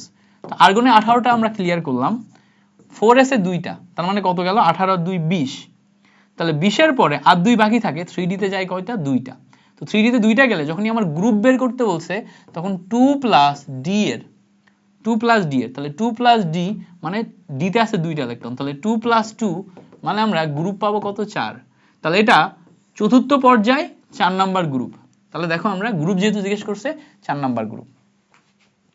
n এর সর্বোচ্চ মান ওটা হয় পর্যায়, আর গ্রুপের জন্য আমরা তো সিস্টেম শিখছি, সেই সিস্টেম অনুযায়ী গ্রুপের জন্য সিস্টেম কি, গ্রুপের জন্য সিস্টেম আবারও বলি, s এর জন্য 1 থেকে 2 হবে, p এর জন্য সবসময় হবে কত, p এর জন্য 12 প্লাস p এর ইলেকট্রন 1 থেকে 6, আর d এর জন্য 2 প্লাস d এর ইলেকট্রন 1 থেকে 10, 2 প্লাস d এর ইলেকট্রন। ওকে, এবার বলছে দেখো ক্যালসিয়াম মৌলে ইলেকট্রন বিন্যাসের শক্তি স্তর কয়টি, শক্তি স্তর মানে সর্বোচ্চ শক্তি স্তর কয়টা হয়।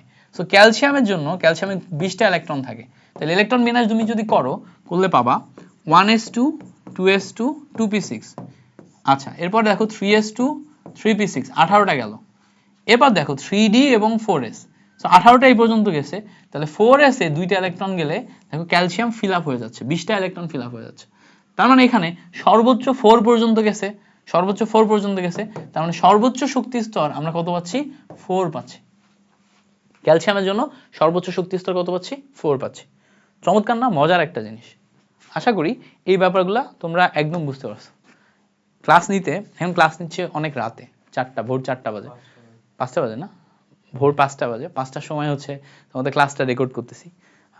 আমার ইউনিভার্সিটি লাস্ট ইয়ার চলে, ইন্টার্ন চলতেছে, অ্যাডমিশনের আমার 3টা কোর্স আছে রানিং, মানে অ্যাডমিশন নিয়ে আমি মেইনলি কাজ করি, আর ইচ্ছা আছে যে ফ্রি কন্টেন্ট হিউজ পরিমাণে পড়ানোর, মানে সবাই যাতে শিখতে পারে এবং খুব কোয়ালিটিফুল, মানে আমি যেমন পারি আর কি, আমার যে বেসিক আন্ডারস্ট্যান্ডিং সেটা যাতে সবার কাছে পৌঁছায় দিতে পারি, এই জন্য আমার প্রচুর পরিমাণে ফ্রি ক্লাস নেওয়ার ইচ্ছা।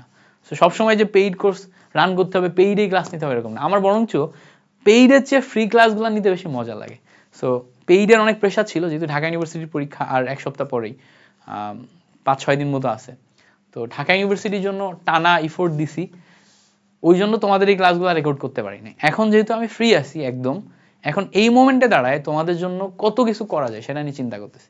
যেমন SSC 25 এর জন্য আমি one shot MCQ, one shot CQ and ক খ এর ক্লাস সবই ফ্রিতে সুন্দর মতো গুছিয়ে দেওয়ার চিন্তা করতেছি। সেম ভাবে HSC 25 এর জন্য প্ল্যান চলতেছে, ইনশাল্লাহ ওদের জন্য সুন্দর সুন্দর ক্লাস নিয়ে আনবো।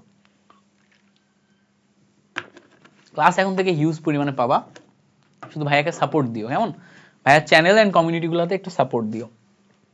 পরে আসো 33 নম্বরের পর 34 নম্বর এমসিকিউ দেখি। এখন থেকে একটু আমাদের ক্রিটিক্যাল টাইপের এমসিকিউ গুলা শুরু হচ্ছে। তো 34 নম্বরে আমরা যদি যাই, দেখো এখানে আমাদের বলছে যে ক্যালসিয়াম এবং জিঙ্ক এর ক্ষেত্রে, তো ক্যালসিয়াম এবং জিঙ্কের ক্ষেত্রে আমাদের বৈশিষ্ট্য মিলাইতে বলছে। তো ক্যালসিয়ামের ইলেকট্রন সংখ্যা 20, জিঙ্কের ইলেকট্রন সংখ্যা হচ্ছে 30। ক্যালসিয়ামের ইলেকট্রন বিন্যাস যদি করো, প্রথমে আর্গনে যায় 18টা, 3d তে কোনো ইলেকট্রন যায় না, 4s ইলেকট্রন যায় 2টা। জিঙ্কে তুমি যদি করো, আর্গনের ইলেকট্রন হচ্ছে 18টা, এরপর 3d এবং 4s। সো খেয়াল করো, আর্গনে 18টার পর 4s এ 2টা ইলেকট্রন গেল, তাহলে কত গেল 20টা, আর 3d তে যায় 10টা ইলেকট্রন, তাহলে সর্বশেষ ইলেকট্রন কিন্তু আমাদের d তে যাচ্ছে। তাহলে দেখো ক্যালসিয়ামের সর্বশেষ ইলেকট্রন s এ যাচ্ছে, আর জিঙ্কের সর্বশেষ ইলেকট্রন d তে যাচ্ছে। তার মানে আমি যদি গ্রুপের কথা চিন্তা করি, গ্রুপে ক্যালসিয়াম আর জিঙ্ক সেম গ্রুপ না, ক্যালসিয়াম যাবে 2 নাম্বার গ্রুপে, আর জিঙ্ক যাবে হচ্ছে তোমার, যেহেতু d তে যাচ্ছে তাহলে কত আসবে বলো তো, d এর জন্য 2 + 10, তাহলে 12 নাম্বার গ্রুপে, তাহলে একটা 2 একটা 12 নাম্বার গ্রুপ। কিন্তু খেয়াল করো এখানে যেহেতু সর্বশেষ তোমার n এর মান 4, এখানেও সর্বশেষ n এর মান 4, দুইটাই কিন্তু চতুর্থ পর্যায়ের মৌল। তাহলে একটু আমরা যদি ক্যালসিয়াম এবং জিঙ্কের সাথে মিলাই, ক্যালসিয়াম এবং জিঙ্কের যেহেতু বহিস্থ অরবিটালে দুইটারই দুইটা করে ইলেকট্রন আছে, তাহলে যোজনী একই, যোজনী কত 2, ক্যালসিয়ামও ক্যালসিয়াম 2+ এ পরিণত হয়, জিঙ্কও জিঙ্ক 2+ এ পরিণত হয়, তাহলে যোজনী কত, যোজনী 2। এবার বলছে গ্রুপ একই, গ্রুপ একই না, গ্রুপ একই না, একটা 2 নাম্বার গ্রুপ, একটা 12 নাম্বার গ্রুপ, তাহলে গ্রুপ তো একই হচ্ছে না, একটা 2 একটা 12। বলছে পর্যায় একই, হ্যাঁ ইয়েস পর্যায় একই, দুইটারই 4s এ ইলেকট্রন যায়, সো সর্বোচ্চ n এর মান 4, তাহলে দুইটাই চতুর্থ পর্যায়ের মৌল। তার মানে এখান থেকে আমরা 1 এবং 3 নাম্বার পাচ্ছি হচ্ছে কারেক্ট আনসার। সো খ নাম্বার আমাদের এখানে কারেক্ট আনসার। পরে আসো, বলছে এখানে কিছু মৌল দেয়া আছে, মৌলের ভিতরে বলে দেয়া আছে যে P যার পারমাণবিক সংখ্যা 14, তাহলে P হচ্ছে আমাদের 14 পারমাণবিক সংখ্যা মানে সিলিকন, Q যার পারমাণবিক সংখ্যা 15, তার মানে Q মানে হচ্ছে ফসফরাস, R যার পারমাণবিক সংখ্যা 16, তাহলে R মানে হচ্ছে সালফার, সালফার 16, S যার পারমাণবিক সংখ্যা 17, এটা মানে হচ্ছে ক্লোরিন। এবার বলছে দেখো কিউ মৌলটি পর্যায় সারণীর কোন গ্রুপে অবস্থিত, তাহলে এখান থেকে আমাদের কিউ মৌলটার দিকে যাইতে বলছে, কিউ মানে ফসফরাস, সো ফসফরাসে আমাদের 15টা আছে ইলেকট্রন, কোন গ্রুপে অবস্থিত সেটা জিজ্ঞেস করছে।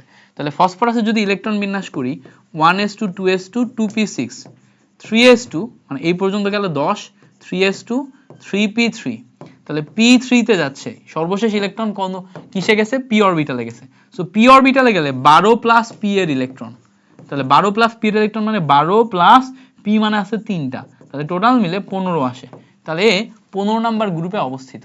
তার মানে এখানে দেখো সরাসরি কিন্তু বলে দেয়নি ফসফরাস, আগে আমাদের কিউ বের করতে হবে, দেন কিউ মানে কি, তারপরে সেটা গ্রুপ বের করতে হবে। সো কিউ হচ্ছে আমাদের ফসফরাস, ফসফরাসে ইলেকট্রন 15টা থাকে, পারমাণবিক সংখ্যা 15, তারপরে আমরা ইলেকট্রন বিন্যাস করে দেখছি যেটা p অরবিটালে গেছে, p অরবিটালটা বুঝতে পারার পর দেন আমরা p অরবিটালে বেসিক নিয়ম অনুযায়ী ক্যালকুলেশন করে দেখছি যেটা 15 নাম্বার গ্রুপ। আশা করি এই জিনিসটা ক্লিয়ার হয়েছে। পরে আসো, বলছে সেম এই মৌলের ক্ষেত্রেই আমরা এখন যদি দেখি, বলছে p এর আকার q এর চেয়ে ছোট, তো আমরা একটু দেখি, p মানে ছিল হচ্ছে আমাদের সিলিকন, q মানে ছিল হচ্ছে ফসফরাস, সো সিলিকন এবং ফসফরাস। এবার দেখো সিলিকনে আমাদের ইলেকট্রন 14, ফসফরাস ইলেকট্রন 15, তাই না? এখন পর্যায় সারণীর বাম থেকে ডানে যত যায়, মানে ধরো সিলিকন থেকে পরে ফসফরাসে গেছে, বাম থেকে ডানে গেছে, বাম থেকে ডানে যত যায় তত ইলেকট্রন এবং প্রোটন সংখ্যা বাড়ে, ফলে আকর্ষণ বল বাড়ে। আকর্ষণ বল কোন নিয়ম অনুযায়ী হয়, কুলম্বের সূত্র, F = C × Q1 Q2 / R², কুলম্বের সূত্র। কি হয়, কুলম্বের সূত্র অনুসারে তুমি যত বাম থেকে ডানে যাবা তত তোমার চার্জ বাড়বে, তাহলে চার্জ বাড়লে দেখো ফসফরাসের জন্য চার্জ হচ্ছে 15 × 15, সিলিকনের জন্য চার্জ হচ্ছে 14 × 14, তো চার্জ যত বাড়ে তত ফোর্স বাড়ে, আর ফোর্স বাড়লে দেখো ফোর্সের সাথে দূরত্ব সম্পর্ক ব্যস্তানুপাতিক, ফোর্স যত বাড়বে দূরত্ব তত কমবে, তাহলে বাম থেকে ডানে গেলে তোমার আকার আস্তে আস্তে ছোট হয়। তাহলে দেখো সিলিকনের পরে যখন তুমি ফসফরাসে যাচ্ছ তখন তোমার আকার ছোট হয়ে যাচ্ছে। তাহলে দেখো সিলিকন এবং ফসফরাসের ভিতরে আকার ছোট কার, অবশ্যই ফসফরাসের আকার ছোট, তাহলে ফসফরাস মানে কিউ, তাহলে কিউ এর চেয়ে বেশি কে, মানে পি এর চেয়ে বেশি কে, সিলিকন, তাহলে এটা ঠিক আছে। এবার বলছে দেখো আর এর চেয়ে ঋণাত্মকতা এস এর, আর এর ঋণাত্মকতা এস এর চেয়ে কম, আর এর ঋণাত্মকতা, আর মানে কি একটু দেখে আসি, আর মানে তোমার সালফার, তাহলে দেখো সালফার এর ঋণাত্মকতা এস এর চেয়ে কম, এস মানে ক্লোরিন, ক্লোরিনের চেয়ে কম, অবশ্যই ক্লোরিন মানে 17 number group, chlorine 17 number group, fluorine chlorine bromine iodine এগুলো হচ্ছে তড়িৎ ঋণাত্মক মৌল, সে তড়িৎ ঋণাত্মকতা বেশি, তাহলে ক্লোরিনের বেশি আর এর কম, তার মানে এটাও আমাদের ঠিক আছে। এবার বলছে দেখো এখানে আমাদের PO2 লেখা আছে, P মানে কি, P মানে ছিল হচ্ছে তোমার সিলিকন, তাহলে সিলিকন অক্সাইড। এবার বলছে দেখো Q2O3, Q2O3 মানে কি P, তো P2O3, তো এখানে খেয়াল করো সিলিকন অক্সাইড এবং P2O3 এই দুইটার ভিতরে বলছে PO2 Q2O3 এর চেয়ে বেশি অম্লধর্মী, মানে সিলিকন অক্সাইড P2O3 এর চেয়ে বেশি অম্লধর্মী এটা বলতেছে, বাট ব্যাপারটা তা না।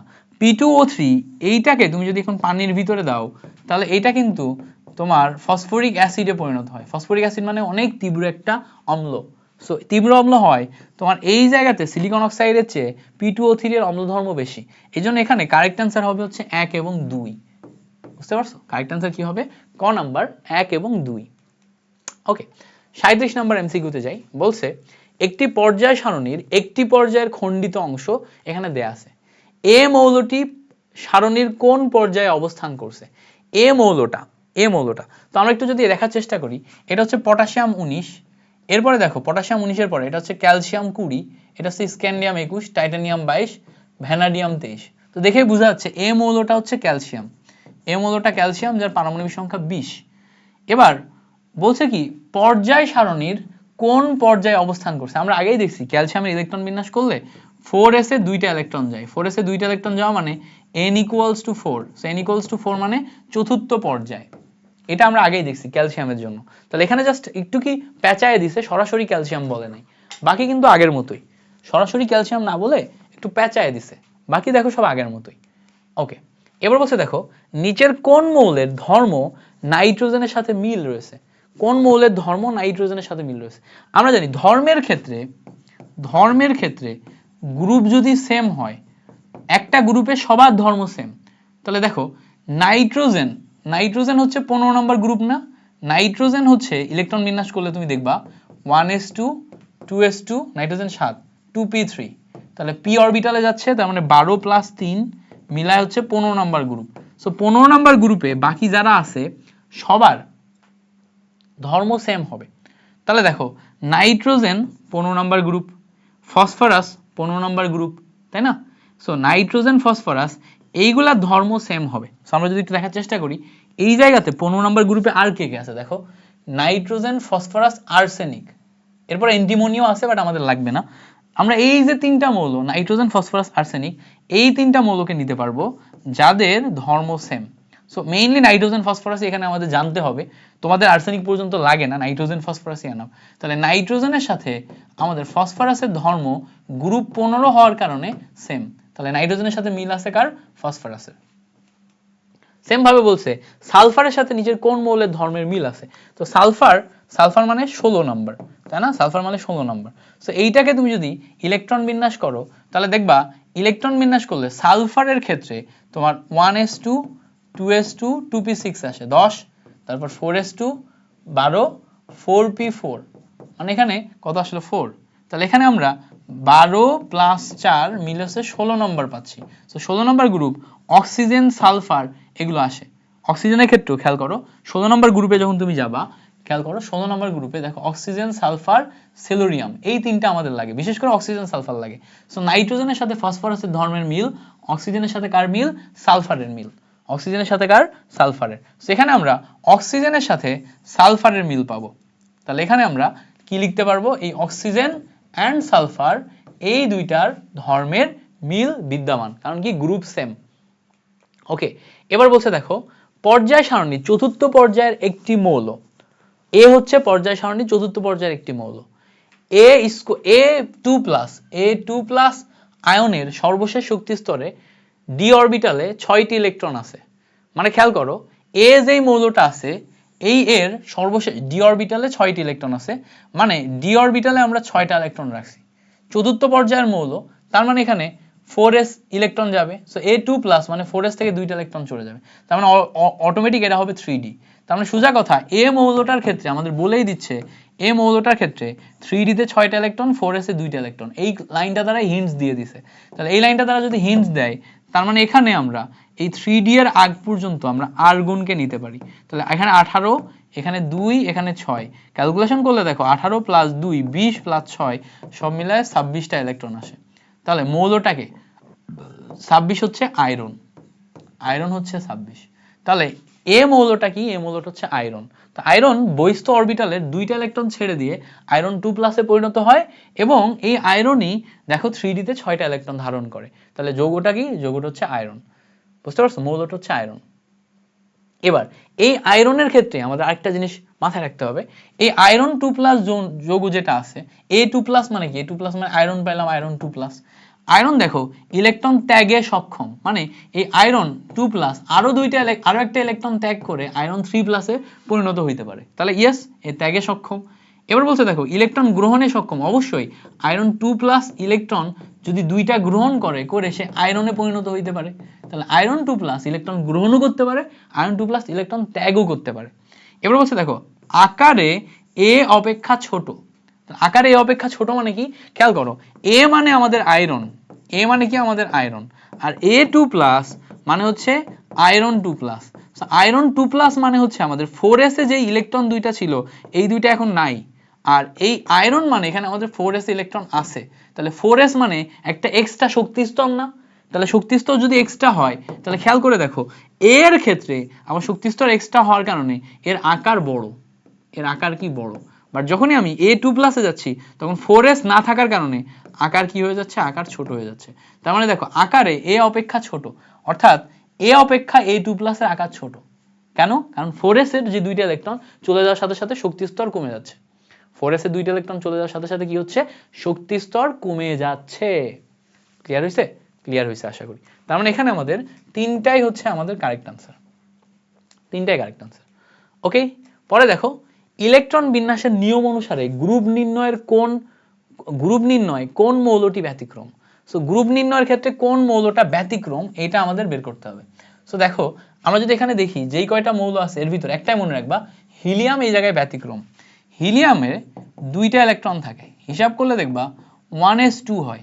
সো 1s2 মানে এর সর্বশেষ ইলেকট্রনটি s অরবিটালে গেছে, তার মানে সেই হিসাব করলে এর থাকা উচিত s এর 1 থেকে 2 নিয়ম অনুসারে 2 নাম্বার গ্রুপে, 2 নাম্বার গ্রুপে। বাট প্রবলেম হইতেছে এটা সুস্থিত অবস্থা অর্জন করে যেহেতু নিষ্ক্রিয় গ্যাস হয়ে যায়, সো এ নিষ্ক্রিয় গ্যাসের 18 নম্বর গ্রুপে বসে। তাহলে ইলেকট্রন বিন্যাসের নিয়ম অনুসারে এর হওয়া উচিত 2 নাম্বার গ্রুপ, বাট নিষ্ক্রিয় গ্যাসের নিয়ম অনুযায়ী হয়ে যায় 18 নম্বর গ্রুপ। তাহলে হিলিয়ামটা ব্যতিক্রম না? হিলিয়ামটা ব্যতিক্রম। দেখো এখানে হিলিয়ামের আসা উচিত 2 নাম্বার গ্রুপ এই জায়গায়, হিলিয়ামের আসা উচিত 2 নাম্বার গ্রুপ এই জায়গায়, বাট সে নিষ্ক্রিয় গ্যাসের নিয়ম অনুসারে চলে যায় 18 নম্বর গ্রুপে। তাহলে হিলিয়াম ব্যতিক্রম। এই টোটাল এই জায়গাতে শুধুমাত্র হিলিয়ামই এই ব্যতিক্রম জায়গাটা দেখায়, অবস্থানের ব্যতিক্রম শুধু হিলিয়ামের। সে কি করে, তার 2 নম্বরে থাকা উচিত বাট গেছে 18তে, কারণ 2 নাম্বার গ্রুপ ইলেকট্রন বিন্যাসের নিয়ম অনুসারে হবে, আর 18 নম্বর গ্রুপ সে নিষ্ক্রিয় গ্যাসের নিয়ম অনুসারে হবে। এই তো ওকে। পরে দেখো পরের যে মৌল বলছে কোনটি ধাতব ধর্ম বেশি। ধাতব ধর্ম মানে হচ্ছে কে কত বেশি ধাতু। সো দেখো লিথিয়াম, সোডিয়াম, পটাশিয়াম, রুবিডিয়াম, তারপর সিজিয়াম, এই যে যৌগগুলো আছে এটা হচ্ছে গ্রুপ 1 ধাতু গ্রুপ। তারপরে দেখো পরের যে গ্রুপটা আছে বেরিলিয়াম, ম্যাগনেসিয়াম, তারপরে স্ট্রনসিয়াম, এই যে যৌগগুলো আছে এগুলাও সব ধাতু। এখন দেখো পর্যায় সারণীর উপর থেকে নিচে যত যাবা তত আকার বড় হবে। কি হবে? আকার বড় হবে। কারণ কি? কারণ অরবিটাল বাড়ে, এখানে আকার বড় হয়। লিথিয়ামের চেয়ে সোডিয়ামের আকার বড়, পটাশিয়ামের আরো বড়, রুবিডিয়ামের আরো বড়। আকার যত বড় হয় তত সেন্টারের সাথে আকর্ষণ বল কমে যায়। যেমন ধরো এইটা হচ্ছে লিথিয়ামের আকার, এটা হচ্ছে সোডিয়ামের আকার, এটা হচ্ছে পটাশিয়ামের আকার, এটা হচ্ছে রুবিডিয়ামের আকার। মানে দেখো একটা করে নিচে যাচ্ছে আর একটা করে আমার পর্যায় বেড়ে যাচ্ছে। এখন পর্যায় যখন বেড়ে যায় তখন ইলেকট্রন অনেক দূরে চলে আসে না, তখন এই সেন্টারের সাথে যে আকর্ষণ বল এটা কমে যায়। আকর্ষণ বল কমে গেলে দ্রুত ইলেকট্রন ছেড়ে দিতে পারে। সো যে যত ইলেকট্রন ছাড়বে তত বেশি ধাতব। মাথায় রাখতে হবে যে যত ইলেকট্রন ছাড়বে তত বেশি ধাতব, যত ইলেকট্রন ছাড়ে তত ধাতব। কথাটা কি? যত ইলেকট্রন ছাড়ে সে তত ধাতব। তাহলে ইলেকট্রন সবচেয়ে বেশি ছাড়তে পারে যার আকার যত বড়, মানে যে পর্যায় সারণী যত নিচে থাকে। তো হিসাব করলে দেখবা স্ট্রনসিয়াম সবার নিচে আছে, এজন্য স্ট্রনসিয়াম হচ্ছে সবচেয়ে বেশি ধাতব। স্ট্রনসিয়াম সবার নিচে আছে, স্ট্রনসিয়ামের আকার অনেক বড়, এজন্য স্ট্রনসিয়াম অনেক বেশি ধাতব। ক্লিয়ার হয়েছে জিনিসটা? আশা করি এই জিনিসটা ক্লিয়ার হয়ে গেছে। সেখানে আমাদের স্ট্রনসিয়াম অনেক বেশি পরিমাণে ধাতব। ওকে, পরে বলছে দেখো কোন মৌলের আকার ছোট। তো এখানে আমাদের কয়েকটা মৌল দেয়া আছে, আকার ছোট এটা দেখতে হবে। সো আকার ছোটর ক্ষেত্রে মাথায় রাখতে হবে সব সময় পর্যায় সারণীর দুই দিক মাথায় রাখবে, একটা হচ্ছে বাম থেকে ডানে, পর্যায় সারণীর বাম থেকে ডানে, একটা মাথায় রাখবা উপর থেকে নিচে। সো পর্যায় সারণীর বাম থেকে ডানে যত যাবা তত ইলেকট্রন বাড়বে বা প্রোটন বাড়বে। সো ইলেকট্রন প্রোটন বাড়লে আকর্ষণ বলও বাড়বে। আকর্ষণ বল মানে কি? ফোর্স বাড়বে, আর ফোর্স বাড়লে দূরত্ব কমবে। তাহলে দূরত্ব কমা মানে হচ্ছে পর্যায় সারণীর বাম থেকে ডানে গেলে আকার ছোট হয়, আর পর্যায় সারণীর উপর থেকে নিচে গেলে পর্যায় বাড়ে। হ্যাঁ, পর্যায় বাড়ে মানে অরবিটাল বাড়ে। অরবিটাল বাড়ে। সো অরবিটাল বাড়ার কারণে আকার বড় হয়, আকার বড় হয়। এগুলো হচ্ছে ট্রিক, এক একটা ট্রিক মাথায় রাখতে হবে। সো ইলেকট্রন বাড়ে, প্রোটন বাড়বে, ফলে ফোর্স বাড়ে, রেডিয়াস কমে যায়, রেডিয়াস কমে মানে আকার ছোট হওয়া। সো বাম থেকে ডানে গেলে আকার ছোট হয়। এখন আমরা এখানে একটু মিলানোর চেষ্টা করব, খেয়াল করে দেখো। এখানে আমাদের প্রথমে আছে কার্বন, তারপর আছে অক্সিজেন। সো কার্বনের হচ্ছে ইলেকট্রন সংখ্যা 6, তারপর আছে অক্সিজেন ইলেকট্রন সংখ্যা 8। তাহলে দেখো তো বাম থেকে ডানে যাচ্ছে না, তাহলে আকার ছোট হচ্ছে। তাহলে আকারের দিকে চিন্তা করলে কার্বনের ধরো এইটা আকার, অক্সিজেনের আকার আরেকটু ছোট। ওকে, এবার চিন্তা করো কার্বনের ঠিক নিচে আমরা কি পাচ্ছি? অ্যালুমিনিয়াম পাচ্ছি, তাই তো? অ্যালুমিনিয়াম পাচ্ছি। সেখানে দেখো অ্যালুমিনিয়ামে যদি চিন্তা করি, এখানে হচ্ছে আমাদের অ্যালুমিনিয়াম আছে। অ্যালুমিনিয়াম ইলেকট্রন কয়টা? 13টা। অ্যালুমিনিয়ামের পরে যে চিন্তা করো, অ্যালুমিনিয়ামের পরে যে আমাদের আছে হচ্ছে সিলিকন। কে আছে? সিলিকন। সিলিকন কয়টা? 14টা। এবার বলো তো অ্যালুমিনিয়াম এবং সিলিকন, এখানে 14টা ইলেকট্রন। এই দুইটার ভিতরে অ্যালুমিনিয়ামের আকার বড়, সিলিকনের আকার ছোট হবে না? তো দেখো কার্বনের চেয়ে অ্যালুমিনিয়াম যেহেতু উপর থেকে নিচে যাচ্ছে, পর্যায়ে বেড়ে গেছে, তাহলে কার্বনের চেয়ে অ্যালুমিনিয়ামের আকার কিন্তু বড়। সো দেখো কার্বনের চেয়ে অক্সিজেনের ছোট, কার্বনের চেয়ে অ্যালুমিনিয়াম বড়, অ্যালুমিনিয়ামের চেয়ে আবার সিলিকনের ছোট। তাহলে এই কার্বনের চেয়ে সিলিকনের বড় হইলেও সবার চেয়ে বড় কে এখানে বলো তো? অ্যালুমিনিয়াম না? তো এখানে আমাদের কারেক্ট অ্যান্সার হবে হচ্ছে অ্যালুমিনিয়াম। আমাদের এইভাবে এটাকে কম্পেয়ার করতে হয়। জিনিসটা এরকম হয় আকারের ক্ষেত্রে, জিনিসটা এরকম হয় যে এই জায়গাতে সেরকম, এই জায়গাতে এইটা হচ্ছে প্রথম মৌলের আকার, নিচে যত যাবে আকার তত বাড়তে থাকবে, নিচে যত যাবে আকার তত বাড়তে থাকবে। এর পাশের মৌলের আকারগুলো এই তুলনায় আবার কমতে থাকবে, এর পাশের মৌলের আকারগুলো এই তুলনায় কমতে থাকবে, এর পাশের মৌলের আকারগুলো এই তুলনায় কমতে থাকবে। বুঝতে পারছো? সো বাম থেকে ডানে কমে আর উপর থেকে নিচে বাড়ে। তো এখানে উপর থেকে নিচে বাড়ছে, কিন্তু দেখো উপর থেকে নিচে এখানেও বাড়ছে, কিন্তু এটার সাথে তুলনায় এটা বাড়ছে, এটার সাথে তুলনায় এটা বাড়ছে, এটার সাথে তুলনায় এটা বাড়ছে, এটার সাথে তুলনায় এটা বাড়ছে, এরকম উপর থেকে নিচে বাড়বে সব সময়। সো এইটা হচ্ছে রেডিয়াস, এভাবে চিন্তা করতে হয়। ওকে, এবার বলছে দেখো কোন মৌলটির আয়নীকরণ শক্তি বেশি? আয়নীকরণ শক্তির ক্ষেত্রে মাথায় রাখতে হবে যে পর্যায় সারণীর বাম থেকে ডানে গেলে আকার কি হয়? আকার ছোট হয়। সো পর্যায় সারণীর বাম থেকে যত ডানে যাবে তত ফোর্স বেড়ে যায় আর রেডিয়াস কমে যায়, এই জন্য আকার ছোট হয়। এখন ফোর্স যত বাড়ে তত ওখান থেকে ইলেকট্রন বের করে নেওয়া কষ্টকর। ধরো একজনকে যত বেশি ফোর্সে সে অ্যাট্রাক্ট করে ধরে রাখছে, ওখান থেকে তুমি যত ইলেকট্রনকে বের করে নিবা। আয়নীকরণ মানে কি? ইলেকট্রনকে বের করে পজিটিভ চার্জে রূপান্তর করতে যেই পরিমাণ শক্তির প্রয়োজন হয়, সো ওই জায়গা থেকে বের করতে তত বেশি শক্তির প্রয়োজন হয়। তো উপর থেকে নিচে গেলে তোমার যেহেতু আকার বাড়ে, ফলে আয়নীকরণ শক্তি কমে যায়। তাহলে উপর থেকে নিচে আয়নীকরণ শক্তি কমে, বাম থেকে ডানে আয়নীকরণ শক্তি বাড়ে। তাহলে আমরা এখন এখানে একটু মিলানোর চেষ্টা করব। দেখো প্রথমে আছে হচ্ছে সোডিয়াম, তারপরে কি আছে? সোডিয়ামের নিচে আছে পটাশিয়াম। এই জায়গায় দেখো পরে সোডিয়ামের পরেই আমাদের দেয়া আছে ম্যাগনেসিয়াম। ম্যাগনেসিয়ামের পরে কি আছে? ম্যাগনেসিয়ামের পরে হচ্ছে ক্যালসিয়াম। ওকে, পটাশিয়াম, ক্যালসিয়াম, সোডিয়াম, ম্যাগনেসিয়াম, 4টা মৌল। তাহলে পর্যায় সারণীর বাম থেকে ডানে গেলে আমাদের আয়নীকরণ শক্তি বৃদ্ধি পাবে। সো এখানে আমাদের আয়নীকরণ শক্তি উপর থেকে নিচে গেলে কমছে, তার মানে আয়নীকরণ শক্তি সোডিয়ামের বেশি। এই দুইটার ভিতরে ম্যাগনেসিয়ামের কি বলতো বেশি। এখন এখান থেকে এখানে গেলে কিন্তু আবার আয়নীকরণ শক্তি বাড়ে। তাহলে সেই হিসাবে চিন্তা করলে ম্যাগনেসিয়ামের আয়নীকরণ শক্তি সবচেয়ে বেশি, কারণ ম্যাগনেসিয়ামের আকার সবচেয়ে ছোট। তাহলে আকারের দিকে চিন্তা করলে ম্যাগনেসিয়ামের আকার ছোট, এবং আয়নীকরণ শক্তির দিকে চিন্তা করলে ম্যাগনেসিয়ামের আয়নীকরণ শক্তি সবচেয়ে বেশি। তাহলে বাম থেকে ডানে আয়নীকরণ শক্তি বাড়ে, উপর থেকে নিচে আয়নীকরণ শক্তি কমে। তাহলে এদিকে আয়নীকরণ শক্তি কম, এটারও কম, এটারও কম, তাহলে এদিকে গেলে বাড়বে, এদিকে গেলে আয়নীকরণ শক্তি বাড়বে, আবার এদিকে গেলেও বাড়বে। তাহলে সব দিকে চিন্তা করলে ম্যাগনেসিয়াম হচ্ছে কমন সেট, যেখানে সব দিক দিয়েই বৃদ্ধি পাচ্ছে। বুঝতে পারছো? একটু ভিডিওটা পজ করো, একটু রেস্ট নিয়ে তারপরে আবার। সো চলো আমরা ব্রেকের পরে আবার ক্লাস শুরু করি। ভোরে আজান দিল, সো আজানের জন্য একটা ব্রেক নিছি আমরা। জেনারেলি আজান দিলে বা এই টাইপ মানে হচ্ছে আজানের সময় আমি হচ্ছে ব্রেক নিই আর কি। তো আজানের পরে আমরা আবার শুরু করি। রিমোটটা কই রাখছি? ওকে, বলছে কোনটির আয়নীকরণ শক্তি কম? আয়নীকরণ শক্তি কম, আয়নীকরণ শক্তি মানে কি? ডেফিনেশন কিন্তু আগেই বলছি যে কোন একটি মৌলের বহিস্থ স্তর থেকে একটি একটি করে ইলেকট্রন অপসারণ করতে যেই পরিমাণ শক্তি লাগে। সো আয়নীকরণ শক্তির ক্ষেত্রে আমাদের ওই ফর্মুলাটা কাজে লাগে, F = C × Q1 Q2 / R²।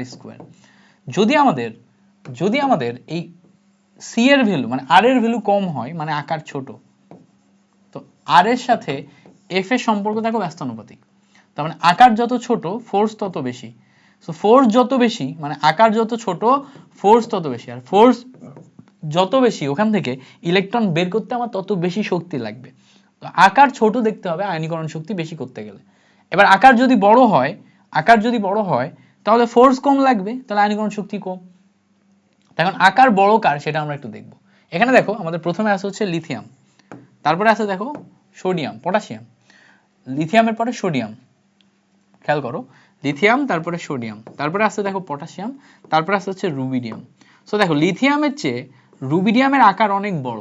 So আকার যেহেতু বড়, পর্যায় সারণী উপর থেকে নিচে গেছে, আকার যেহেতু বড় তাহলে ফোর্স কম, আর ফোর্স যদি কম হয় তাহলে এর বহিস্থ স্তর থেকে ইলেকট্রনকে অপসারণ করতে কম শক্তি লাগবে। সো আমাদের চাইছেই কম শক্তি কম, তাহলে শক্তি যেহেতু কম চাইছে তাহলে চিন্তা করো আকার বড় রুবিডিয়ামের জন্য আমাদের শক্তি কম। এইভাবে যদি চিন্তা করতে শিখো একবার, তাহলে দেখবা সব ইজিলি মিলে যাচ্ছে। একবার তুমি যদি এইভাবে চিন্তা করতে শিখো ফর্মুলার মাধ্যমে, physics and chemistry each and everything আমরা ফর্মুলা বা ইকুয়েশনের মাধ্যমে চিন্তা করে সেইটাকে মিলাইতে পারি। ইচ অ্যান্ড এভরিথিং ফর্মুলার মাধ্যমে চিন্তা করে মেলানো যায়, কোনো প্যারাই হয় না। সো এই হচ্ছে আমাদের একটা ব্যাপার। এবার বলছে দেখো কোন মৌলটি রাসায়নিকভাবে আসক্তিহীন, কোন মৌলটি রাসায়নিকভাবে আসক্তিহীন, আসক্তিহীন মানে যে বিক্রিয়া করে না। সো অবশ্যই সবসময় ইনার্ট গ্যাস যারা আছে, ইনার্ট গ্যাস বা নিষ্ক্রিয় মৌল, এরা রাসায়নিকভাবে আসক্তিহীন হয়। তো এখানে দেখো নিষ্ক্রিয়কে নিয়ন, তাহলে নিয়ন হচ্ছে রাসায়নিকভাবে আসক্তিহীন। এবার বলছে দেখো কোন মৌলটি অধিক সক্রিয়, যার তড়িৎ ঋণাত্মকতা বেশি তারা অধিক সক্রিয়। অধিক সক্রিয়তার ক্ষেত্রে সবসময় তোমার ফ্লোরিন, ক্লোরিন, ব্রোমিন, আয়োডিন এদের নামই আগে আসে, মানে গ্রুপ 17 যারা আছে এদের নামই সবসময় আগে আসে। সো এখানে দেখো আমাদের ফ্লোরিন দেয়া আছে, তার মানে ফ্লোরিন সবচেয়ে বেশি সক্রিয় একটি মৌল। পরে দেখো কোন মৌলটির ইলেকট্রন আসক্তি সবচেয়ে কম, ইলেকট্রন আসক্তি সবচেয়ে কম মানে কম ইলেকট্রন আসক্তি, ইলেকট্রন কম গ্রহণ করতে চায়।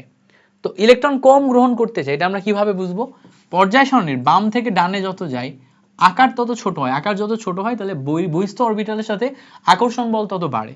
তাহলে পর্যায় সারণীর বাম থেকে ডানে গেলে ইলেকট্রন আসক্তি বাড়ে, আর উপর থেকে নিচে গেলে তোমার যেহেতু দূরত্ব অনেক বেড়ে যায় তাহলে ফোর্স কমে যায়, তাহলে ইলেকট্রন আসক্তিও কমে যায়। তাহলে বাম থেকে ডানে গেলে ইলেকট্রন আসক্তি বাড়ে, উপর থেকে নিচে গেলে ইলেকট্রন আসক্তি কমে।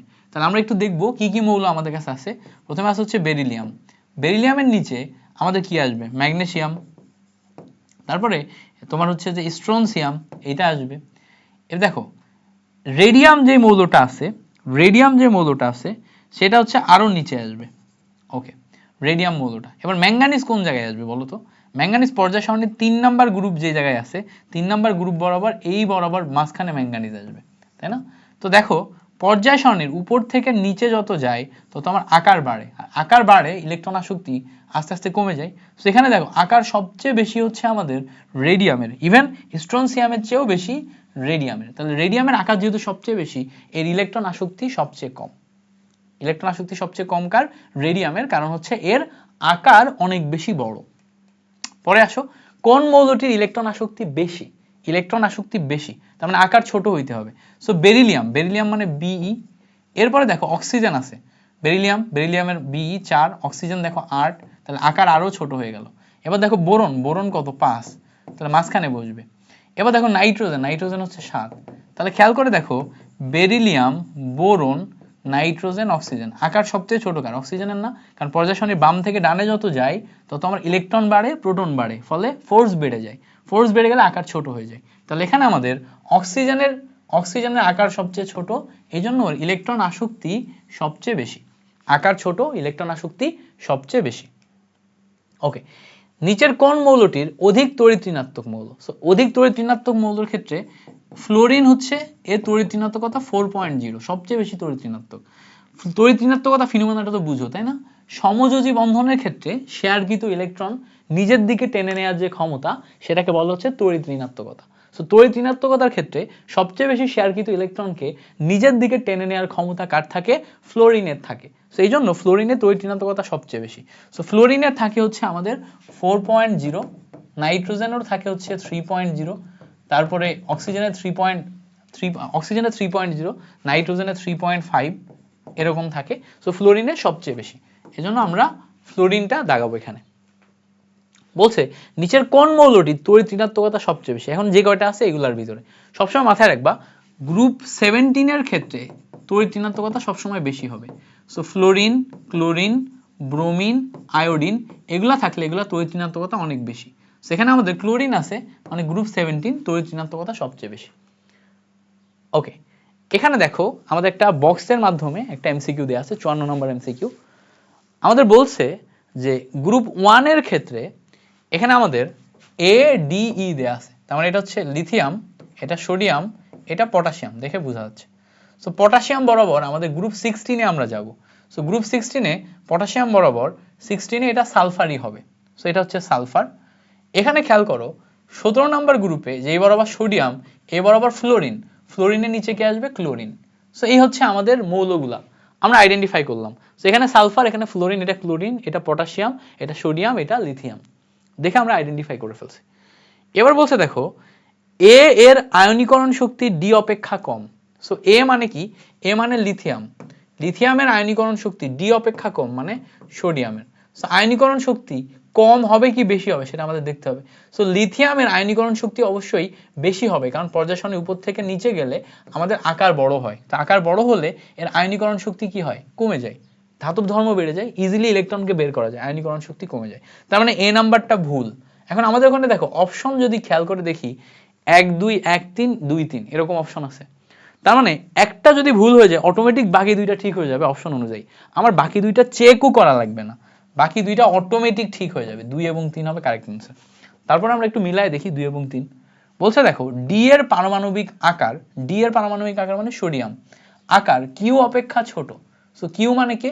কিউ মানে ক্লোরিন, অবশ্যই ক্লোরিন অপেক্ষা ছোট হবে, ক্লোরিন অপেক্ষা ছোট হবে, কারণ ক্লোরিন দেখো 3 নাম্বার পর্যায়ে আছে, সোডিয়াম দেখো 2 নাম্বার পর্যায়ে আছে। সো 3 নাম্বার পর্যায়ে গেলে ওর আকার তো বেড়ে যাবে, অরবিটাল একটা বেড়ে যাবে, তাহলে এটা কারেক্ট। এবার বলছে দেখো ই এবং ডি অপেক্ষা অধিকতর, ই ডি অপেক্ষা অধিকতর সক্রিয়। সো ডি মানে হচ্ছে আমার সোডিয়াম, তার চেয়ে ই মানে হচ্ছে পটাশিয়াম অধিক সক্রিয়। কেন সক্রিয়? কারণ আকার বড়, আকার বড় হলে বহিস্থ অরবিটাল থেকে ইজিলি ইলেকট্রন বের করে নেওয়া যায়। সো ইজিলি ইলেকট্রন বের করে নেওয়া গেলে সে অধিক সক্রিয়, বিক্রিয়াতে অংশগ্রহণ করবে, তাহলে এখানে আমাদের পটাশিয়াম বেশি সক্রিয়। ক্লিয়ার হয়েছে জিনিসটা? তো আশা করি এই জিনিসটা ক্লিয়ার হয়েছে। সো এখানে ট্রিক খাটায় 2 3 এমনিতেই দাগায় দেওয়া যায়, যেহেতু 1 নম্বর ভুল, বাকি তুমি বুঝে তো গেলাই কেমনে করছি আমরা। পরের এমসিকিউটা দেখো 54 55 নম্বর, 55 56 নম্বর আমরা এই স্ট্রিম থেকে করব।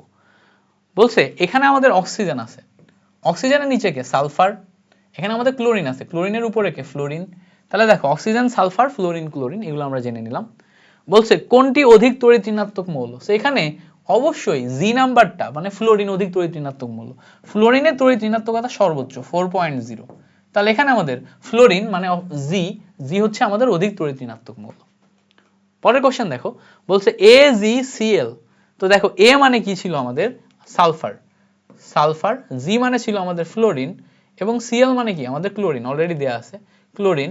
এই মৌলগুলোর ক্ষেত্রে জি এর আকার ফ্লোরিনের আকার ছোট, অবশ্যই ফ্লোরিনের আকার সবচেয়ে ছোট, ফ্লোরিন একদম কোনায় থাকে এবং এর আকার সবচেয়ে ছোট হওয়ার কারণে এর তড়িৎ ঋণাত্মকতা সবচেয়ে বেশি। আকার যেহেতু ছোট, এর সেন্টারের সাথে বহিস্থ স্তরের আকর্ষণ বল বেশি, আকর্ষণ বল বেশি হওয়ার কারণে সেই ইলেকট্রনকে বেশি নিজের দিকে টেনে নিতে পারে। সো আমাদের ফ্লোরিনের আকার সবচেয়ে ছোট, ফ্লোরিনের আকার ছোট হওয়ার কারণে এই যে জি বা ফ্লোরিনের আকার সবচেয়ে ছোট এটা মানলাম।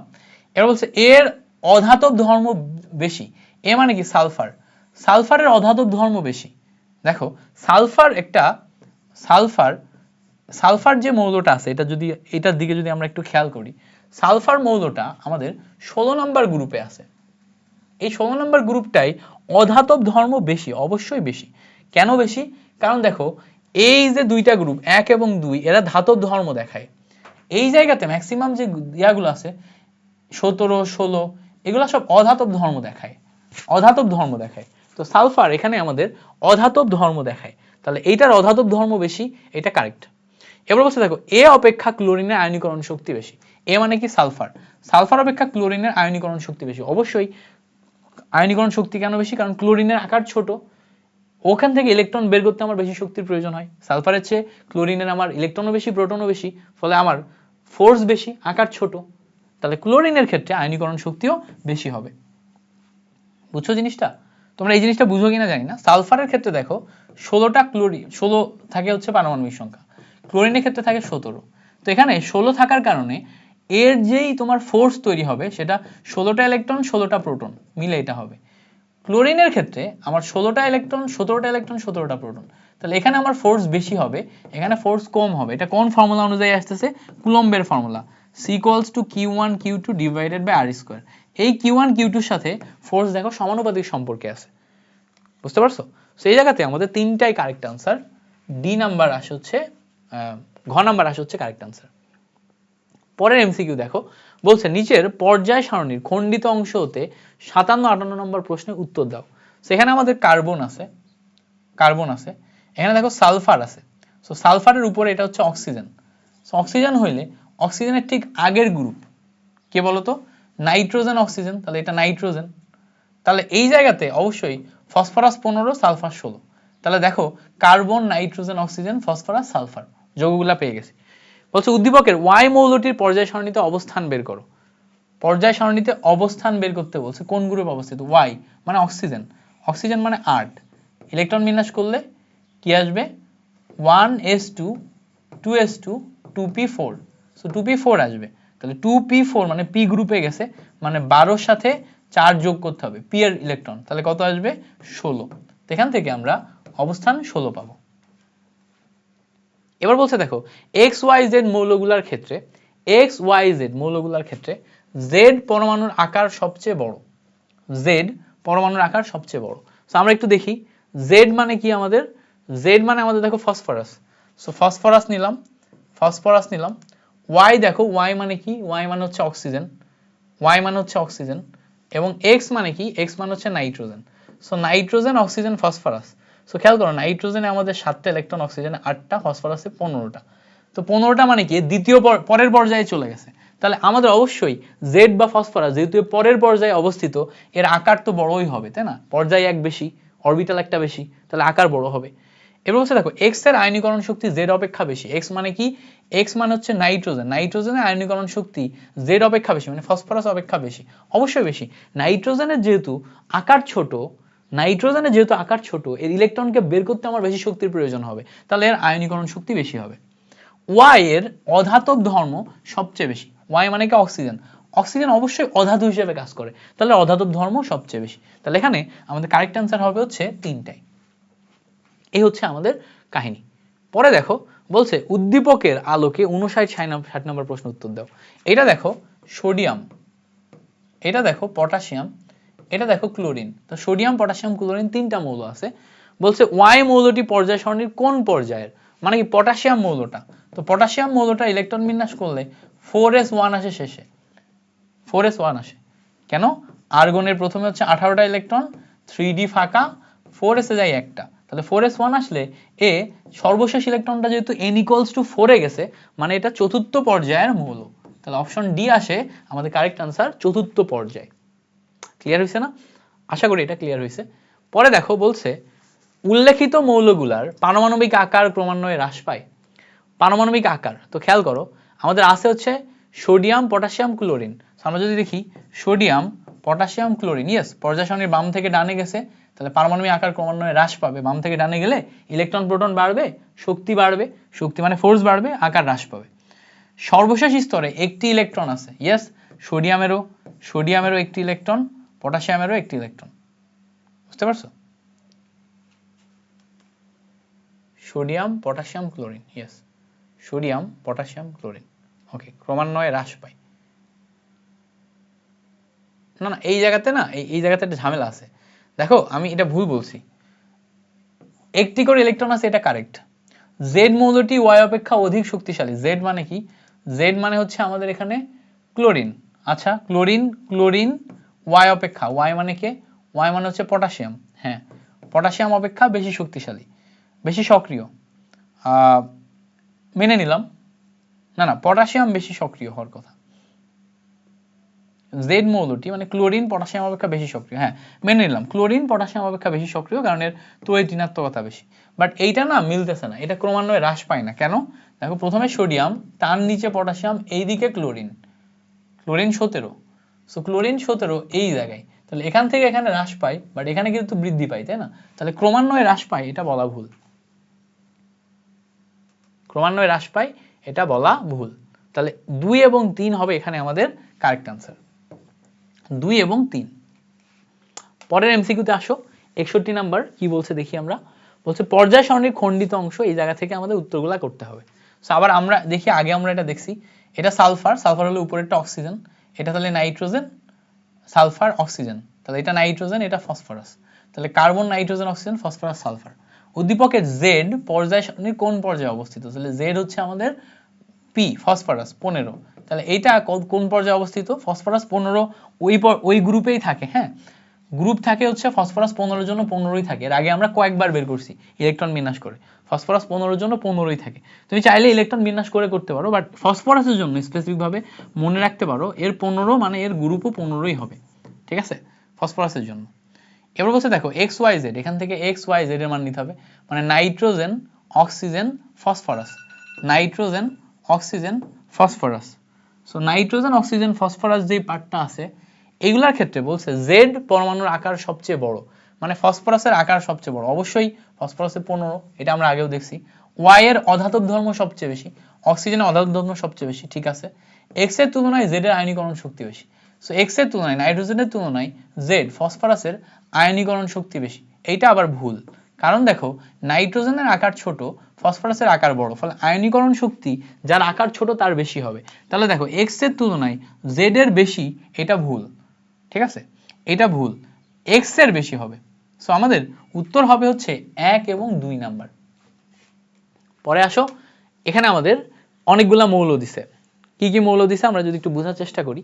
দেখো প্রথমে এ মৌল দিছে, প্রথম পর্যায়ে প্রথম গ্রুপ, তার মানে কি এটা হচ্ছে হাইড্রোজেন, প্রথম পর্যায়ে প্রথম গ্রুপ হাইড্রোজেন। ডি মৌল দিছে 3 নাম্বার পর্যায়ে 2 নাম্বার গ্রুপ। সো 3 নাম্বার পর্যায়ে 2 নাম্বার গ্রুপ, মানে পর্যায়ে আমি 3টা যাব, গ্রুপ যাবে 2টা। সো প্রথমে এখানে আমাদের দেখো হাইড্রোজেন, তারপর লিথিয়াম, তারপর সোডিয়াম। সো এটা আমার 3 নাম্বার পর্যায়ে, 2 নাম্বার গ্রুপ মানে সোডিয়ামের পরে যেটা আছে ম্যাগনেসিয়াম, তাহলে এই যে ডি নাম্বার হচ্ছে আমার ম্যাগনেসিয়াম। ওকে, ই নাম্বার বলছে 2 নাম্বার পর্যায়ে 17 নাম্বার গ্রুপ। সো গ্রুপ 17ই যাব 2 নাম্বার পর্যায়ে।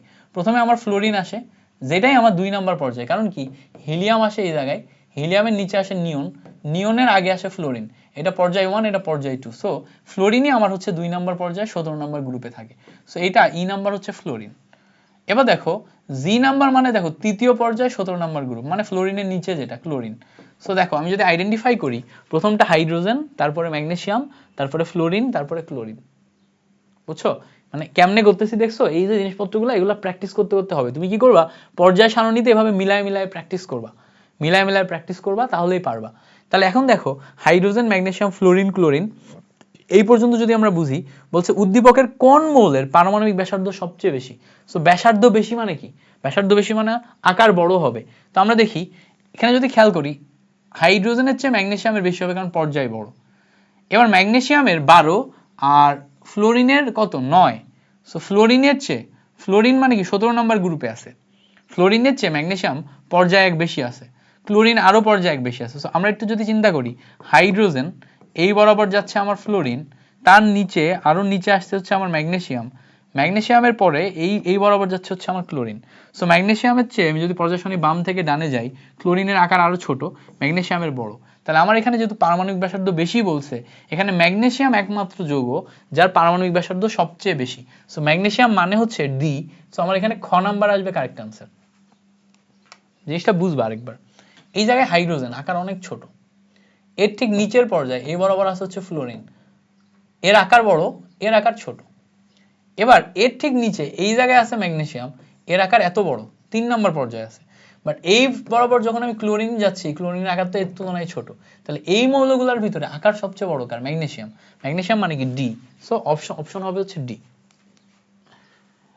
এবার এখানে যে যৌগগুলো আছে এর উপর ডিপেন্ড করে আমাদের এখানে পোলার আয়ন পোলারিটি করতে হবে। সো প্রথমে আসে হচ্ছে এ এবং ই। এ আমরা একটু এখানে আগে লিখে নিই, এ মানে হাইড্রোজেন, লিখে নিই বোঝার সুবিধার্থে। ডি মানে ম্যাগনেসিয়াম, ডি মানে ম্যাগনেসিয়াম, তারপরে ই মানে হচ্ছে ফ্লোরিন, ই মানে হচ্ছে ফ্লোরিন, এবং লাস্টে জি মানে হচ্ছে ক্লোরিন। সো জি মানে হচ্ছে ক্লোরিন। এবার বুঝতে সুবিধা হবে। এবার বলছে এ ই মানে হাইড্রোজেন এবং ফ্লোরিন মিলে হাইড্রোজেন ফ্লোরাইড। বলছে পোলার সমযোজী, অবশ্যই হাইড্রোজেন ফ্লোরাইড একটা পোলার সমযোজী যৌগ। ফ্লোরিনের তড়িৎ ঋণাত্মকতা বেশি, সে ইলেকট্রনকে নিজের দিকে টেনে নেয়, হাইড্রোজেনের কম, ফলে প্লাস হয়ে যায়। সো এ হাইড্রোজেন ফ্লোরাইড প্লাস মাইনাস তৈরি হওয়ার কারণে একে বলা হচ্ছে পোলার সমযোজী, মানে তৈরি হয়েছিল সমযোজী কিন্তু আস্তে আস্তে প্লাস মাইনাসে পরিণত হয়ে গেছে, এজন্য এটাকে বলে পোলার সমযোজী। এবার বলছে দেখো Dg2 পানিতে দ্রবণীয়, Dg2, ডি মানে ম্যাগনেসিয়াম, জি মানে ক্লোরিন, সো G2 মানে এটা magnesium chloride. So magnesium chloride অবশ্যই পানিতে দিলে ম্যাগনেসিয়াম 2+ এবং 2 ক্লোরিন মাইনাসে পরিণত হয়। সো ম্যাগনেসিয়াম ক্লোরাইড পানিতে দ্রবণীয়, মেনে নিলাম।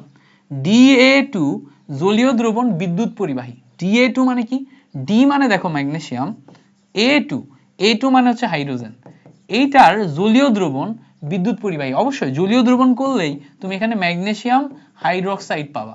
সো এর জলীয় দ্রবণ যে আসবে সেখানে আমরা ম্যাগনেসিয়াম 2+ আর হাইড্রোক্সিল মাইনাস আয়ন পাবো, মানে হাইড্রোজেন মাইনাস আয়ন পাবো, সেটা অবশ্যই বিদ্যুৎ পরিবাহী হবে। সেখানে আমাদের তিনটাই হবে হচ্ছে কারেক্ট আনসার। ওকে, পরে দেখো এই টাইপের জিনিসপত্রগুলো খুব কঠিন লাগে, তাই না?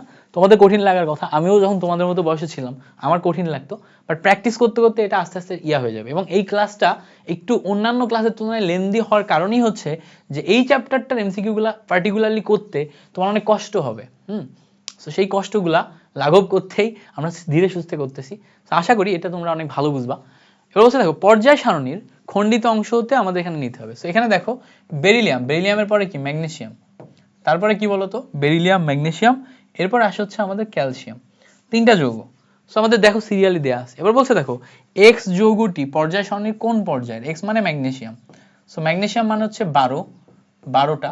সো প্রথমে আসে 10 পর্যন্ত আসে, 3s2 তে যায়, 3s2 মানে এটা তৃতীয় পর্যায়ের মৌল। ম্যাগনেসিয়াম ইলেকট্রন বিন্যাস করো 3s2 যাবে, নিয়ন এরপরে 3s2, তার মানে তৃতীয় পর্যায়ের মৌল। সর্বশেষ ইলেকট্রনটা যেহেতু 3 নম্বরে গেছে। এবার বলছে দেখো উল্লেখিত মৌলগুলার সর্বশেষ স্তরে 2টি করে ইলেকট্রন আছে, অবশ্যই কারেক্ট, সবাই যেহেতু 2 নম্বর পর্যায়ে, বেরিলিয়াম, ম্যাগনেসিয়াম, ক্যালসিয়াম, তাহলে 2টি করে ইলেকট্রন আছে, অবশ্যই কারেক্ট। পারমাণবিক আকার উপর থেকে নিচে হ্রাস পায়, এটা ভুল, পারমাণবিক আকার উপর থেকে নিচে বৃদ্ধি পায়, তার মানে এইটা ভুল হওয়া মানে আমরা অটোমেটিক 1 এবং 3 কারেক্ট বলে দিতে পারবো। খ নাম্বার একই রকম বিক্রিয়া প্রদর্শন করে, অবশ্যই যেহেতু সেম গ্রুপে আছে একই ধর্ম দেখাবে এবং একই রকম বিক্রিয়া প্রদর্শন করবে, তাহলে এটা আমাদের হচ্ছে কারেক্ট আনসার। এবার দেখো পরের যে মৌলটা ওই আগে যেটা করছিলাম সেটাই দেখো সেই সিস্টেমেই দেয়া আছে। প্রথমে বলছে পি পর্যায় 3 গ্রুপ 2, সো পর্যায় 3 গ্রুপ 2 পর্যায় 3 আমরা যদি দেখি হাইড্রোজেন, তারপর লিথিয়াম, তারপর সোডিয়াম, পর্যায় 3 গ্রুপ 2, এরপরে ম্যাগনেসিয়াম, তাহলে পি আসবে হচ্ছে আমাদের ম্যাগনেসিয়াম। এবার বলছে দেখো পর্যায় 2 গ্রুপ 17, সো পর্যায় 2 গ্রুপ 17 মানে এটা আসবে হচ্ছে ফ্লোরিন, কারণ কি এই দিকে দেখো হিলিয়াম, নিয়নের ঠিক আগে আসে হচ্ছে আমাদের ফ্লোরিন নিয়ন, তাহলে দেখো ফ্লোরিন কি পর্যায় 2 তে আছে গ্রুপ 17, তাহলে এটা ফ্লোরিন। আর মানে দেখো পর্যায় 4 গ্রুপ 2, তাহলে পর্যায় 4 গ্রুপ 2 মানে হচ্ছে এর পরে আসে পটাশিয়াম, এখানে আসে হচ্ছে ক্যালসিয়াম, তো এটা দেখো গ্রুপ 2 এবং পর্যায় 4, তাহলে এটা আসবে হচ্ছে ক্যালসিয়াম। ওকে, তাহলে আমরা ম্যাগনেসিয়াম, ফ্লোরিন এবং ক্যালসিয়াম তিনটা যৌগ পাইলাম। এবার বলছে দেখো কিউ এবং আর দিয়ে, মানে ফ্লোরিন এবং ক্যালসিয়াম এই দুইটা দিয়ে গঠিত যৌগ কোন দ্রাবকে দ্রবীভূত হয়। সেখানে আমাদের ক্যালসিয়াম ফ্লোরাইড যৌগ তৈরি হয়, অবশ্যই ক্যালসিয়াম ফ্লোরাইড পানিতে দ্রবীভূত হয়, ক্যালসিয়াম ফ্লোরাইড পানিতে দিলে সে দ্রবীভূত হয়ে যাবে। বুঝতে পারছো জিনিসটা, ক্যালসিয়াম ফ্লোরাইড। এবার বলছে দেখো ওখানে যে তিনটা যৌগ নিছি পিকিউআর কি নিছি, ম্যাগনেসিয়াম, ফ্লোরিন, ক্যালসিয়াম। সো আমরা দেখি ম্যাগনেসিয়াম, ফ্লোরিন, ক্যালসিয়াম তিনটা যৌগ নিলাম। এর ভিতরে বলছে তড়িৎ ঋণাত্মকতার ক্রম। সো দেখো তড়িৎ ঋণাত্মকতার ক্রম কিউ এবং আর, ফ্লোরিন এবং আর মানে ক্যালসিয়াম। তো দেখো তো কার বেশি হবে, অবশ্যই তড়িৎ ঋণাত্মকতা ফ্লোরিনের বেশি হবে, ক্যালসিয়ামের কম, তাহলে এটা কারেক্ট আনসার। পারমাণবিক আকারের ক্রম, পারমাণবিক আকার মানে হচ্ছে আকার কার বেশি। সো খেয়াল করো এর ভিতরে ক্যালসিয়ামের আকার সবচেয়ে বড়, এটা হওয়ার কথা কারণ পরের পর্যায়ে চলে গেছে, এবং ম্যাগনেসিয়াম, ফ্লোরিন সেম পর্যায়ে, ম্যাগনেসিয়াম 12, ফ্লোরিন হচ্ছে কত 9। সো ম্যাগনেসিয়াম এবং ফ্লোরিনের ভিতরে ম্যাগনেসিয়ামের আকার ছোট, ফ্লোরিনের আকার বড়। তাহলে খেয়াল করে দেখো প্রথমে ক্যালসিয়াম, তারপর ফ্লোরিন, তারপর ম্যাগনেসিয়াম হওয়ার কথা, তার মানে প্রথমে আর মানে ক্যালসিয়াম, তারপর হচ্ছে ফ্লোরিন মানে হচ্ছে কিউ আসার কথা। সো প্রথমে আর মানে কি ক্যালসিয়াম, তারপরে ফ্লোরিন হচ্ছে কিউ, তার মানে হচ্ছে এটা ফ্লোরিন আসার কথা, তারপরে ম্যাগনেসিয়াম আসার কথা, তাই না? ম্যাগনেসিয়াম সেম পর্যায়ে, না ম্যাগনেসিয়াম তো হচ্ছে পরের পর্যায়ে, সরি। ফ্লোরিন খেয়াল করো ফ্লোরিন হচ্ছে আমাদের 2 নাম্বার পর্যায়ে, ম্যাগনেসিয়াম 3 নাম্বার, আর 4 নাম্বার। তাহলে এই ক্ষেত্রে আর এর আকার সবচেয়ে বড় হবে, তারপরে পি এর আকার, তারপরে হবে হচ্ছে আমার কিউ এর আকার। তাহলে ঠিক আছে, এটা ঠিক আছে। দেখছো অনেক ক্ষেত্রে কিন্তু আমাদের পর্যায় উল্টাপাল্টায় যায়, খেয়াল রাখতে হবে জিনিসটা। তাহলে এটা ঠিক আছে, তাহলে এটাও কারেক্ট আনসার। এবার বলছে দেখো আয়নীকরণ শক্তির ক্রম। আয়নীকরণ শক্তির ক্রম মানে কি, এই দুইটার ভিতরে আয়নীকরণ শক্তি কার বেশি কার কম। সো আর দেখো, আর মানে হচ্ছে আমাদের ক্যালসিয়াম, আর পি দেখো, পি মানে হচ্ছে আমাদের ম্যাগনেসিয়াম। আয়নীকরণ শক্তি বেশি কার হবে, কম কার হবে। সো দেখো আয়নীকরণ শক্তির ক্রম, এখানে আমাদের ক্যালসিয়ামের বলছে আয়নীকরণ শক্তি বেশি, বাট আমরা জানি আকার যার ছোট তার আয়নীকরণ শক্তি বেশি। সো আকার এখানে ম্যাগনেসিয়ামের ছোট, তাহলে এইটা আমাদের ভুল হয়ে যাচ্ছে। আকার ম্যাগনেসিয়ামের ছোট, তাহলে ম্যাগনেসিয়ামের আয়নীকরণ শক্তি বেশি হওয়ার কথা। তাহলে কারেক্ট অ্যান্সার হচ্ছে অপশন এ 1, 2। এবার বলছে দেখো ক্ষার ধাতু সমূহের বহিস্থ স্তরের ইলেকট্রন সংখ্যা কতটি।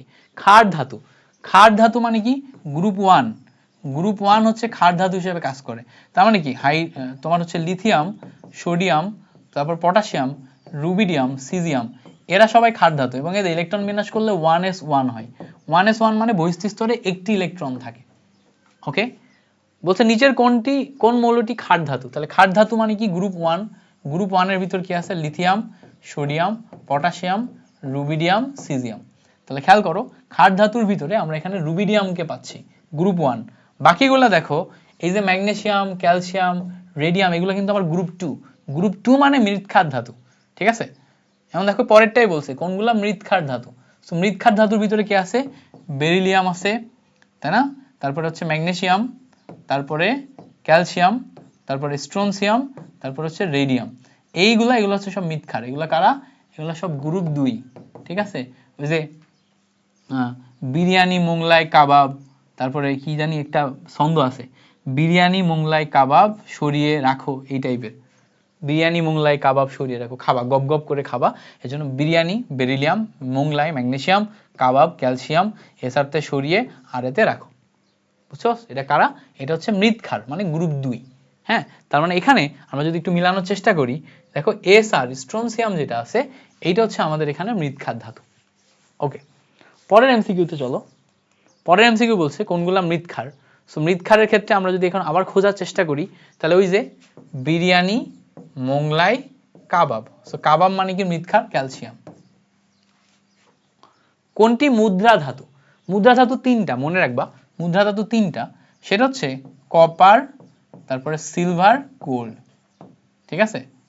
এই 3টে হচ্ছে আমাদের মুদ্রা ধাতু, মনে রাখবা এই 3টা দিয়ে মুদ্রা তৈরি হয় প্রাচীনকাল থেকে, কপার, সিলভার, গোল্ড। সেখানে কোনটা আছে দেখো তো, কপার দেয়া আছে, তাহলে কপার হচ্ছে আমাদের এখানে মুদ্রা ধাতু। কপার, সিলভার, গোল্ড হচ্ছে আমাদের মুদ্রা ধাতু। 74 নাম্বার কোনটি মুদ্রা ধাতু, একই কোশ্চেন রিপিট দিছে না, রিপিট দেয়নি, কোশ্চেন সেম বাট হচ্ছে যে অপশন আলাদা। তো এখানে দেখো আমাদের কি কি আছে, কপার, সিলভার, গোল্ড। এই 3টার ভিতরে গোল্ড দেখো দেয়া আছে এইউ, এইউ মানে গোল্ড, ঠিক আছে। সো 3টার ভিতরে গোল্ড দেয়া আছে, তাহলে গোল্ড হচ্ছে আমাদের মুদ্রা ধাতু। 75 নাম্বার সেম কোশ্চেন, আবারও বলছে কপার, সিলভার, গোল্ড। তাহলে দেখো সিলভার এজি, এটা হচ্ছে আমাদের মুদ্রা ধাতু। ওকে, নিচের কোনটি হ্যালোজেন গ্রুপের মৌল। হ্যালোজেন মানে হচ্ছে দেখো গ্রুপ 17কে আমরা বলি হচ্ছে হ্যালোজেন। নাম কি, হ্যালোজেন। হ্যালোজেন মানে হচ্ছে লবণ উৎপাদনকারী, লবণ উৎপাদনকারী। সো যারা হ্যালোজেন তারা লবণ উৎপাদনকারী। তো গ্রুপ 17 কারা আছে, ফ্লোরিন, ক্লোরিন, ব্রোমিন, আয়োডিন, অ্যাস্টাটাইন, এই কয়েকটা। সো খেয়াল করো এর ভিতরে ফ্লোরিন, ক্লোরিন, ব্রোমিন, আয়োডিন নাই, অ্যাস্টাটাইন আছে, মানে ঘ নাম্বারটা হচ্ছে আমাদের হ্যালোজেন এবং তারা লবণ উৎপাদনকারী। পরেরটা দেখো কোনটি লবণ উৎপাদনকারী, মানে কি গ্রুপ 17, এটা মানেই তো হ্যালোজেন আর এটা মানেই তো লবণ উৎপাদনকারী। তাহলে দেখো ফ্লোরিন হচ্ছে গ্রুপ 17, তার মানে ফ্লোরিন হচ্ছে আমাদের এখানে লবণ উৎপাদনকারী। ক্লিয়ার হয়েছে, ফ্লোরিন কি, ফ্লোরিন হচ্ছে আমাদের এখানে লবণ উৎপাদনকারী। ওকে, এই পর্যন্ত ক্লিয়ার। পরে দেখো কোনটি নিষ্ক্রিয় ধাতু। নিষ্ক্রিয় ধাতু মানে হচ্ছে ধাতু বাট কোনো কিছুতে অংশগ্রহণ করে না। সো মাথায় রাখতে হবে যে গোল্ড যেটা আছে এর নিষ্ক্রিয়তা সবচেয়ে কম। ধাতুগুলার ভিতরে গোল্ড অনেক বেশি নিষ্ক্রিয়, এই জন্য গোল্ড কিন্তু অনেক দামি। দীর্ঘদিন যাবৎ সে একটা জায়গায় থাকে, কারোর সাথে বিক্রিয়া করে না, গোল্ডের ক্ষেত্রে এটা ঘটে। এই জন্য গোল্ড হচ্ছে আমাদের এখানে নিষ্ক্রিয় ধাতু হিসেবে কাজ করে। ক্লিয়ার হয়েছে, ওকে, মাথায় রাখবে, এটা মুখস্থ করবা যে নিষ্ক্রিয় ধাতুগুলার ভিতরে যদি গোল্ড থাকে তাহলে গোল্ড নিষ্ক্রিয় ধাতু হিসেবে কাজ করবে। অবস্থানান্তর মৌল কোনটি এটা আগেই শিখে আসছি যে আয়রন অবস্থানান্তর মৌল, ওই স্ক্যান্ডিয়াম থেকে জিঙ্ক পর্যন্ত, স্ক্যান্ডিয়াম আর জিঙ্ক বাদ দিয়ে বাকি যেগুলো থাকবে সেগুলো অবস্থানান্তর, তার ভিতরে আয়রন পড়ে, পটাশিয়াম তো হবেই না কারণ ওই লিস্টে নাই সে। বলছে চুনের পানিতে কার্বন ডাইঅক্সাইড গ্যাস চালনা করলে কোনটি সাদা পদক্ষেপ পড়ে? চুনের পানি মানে কি?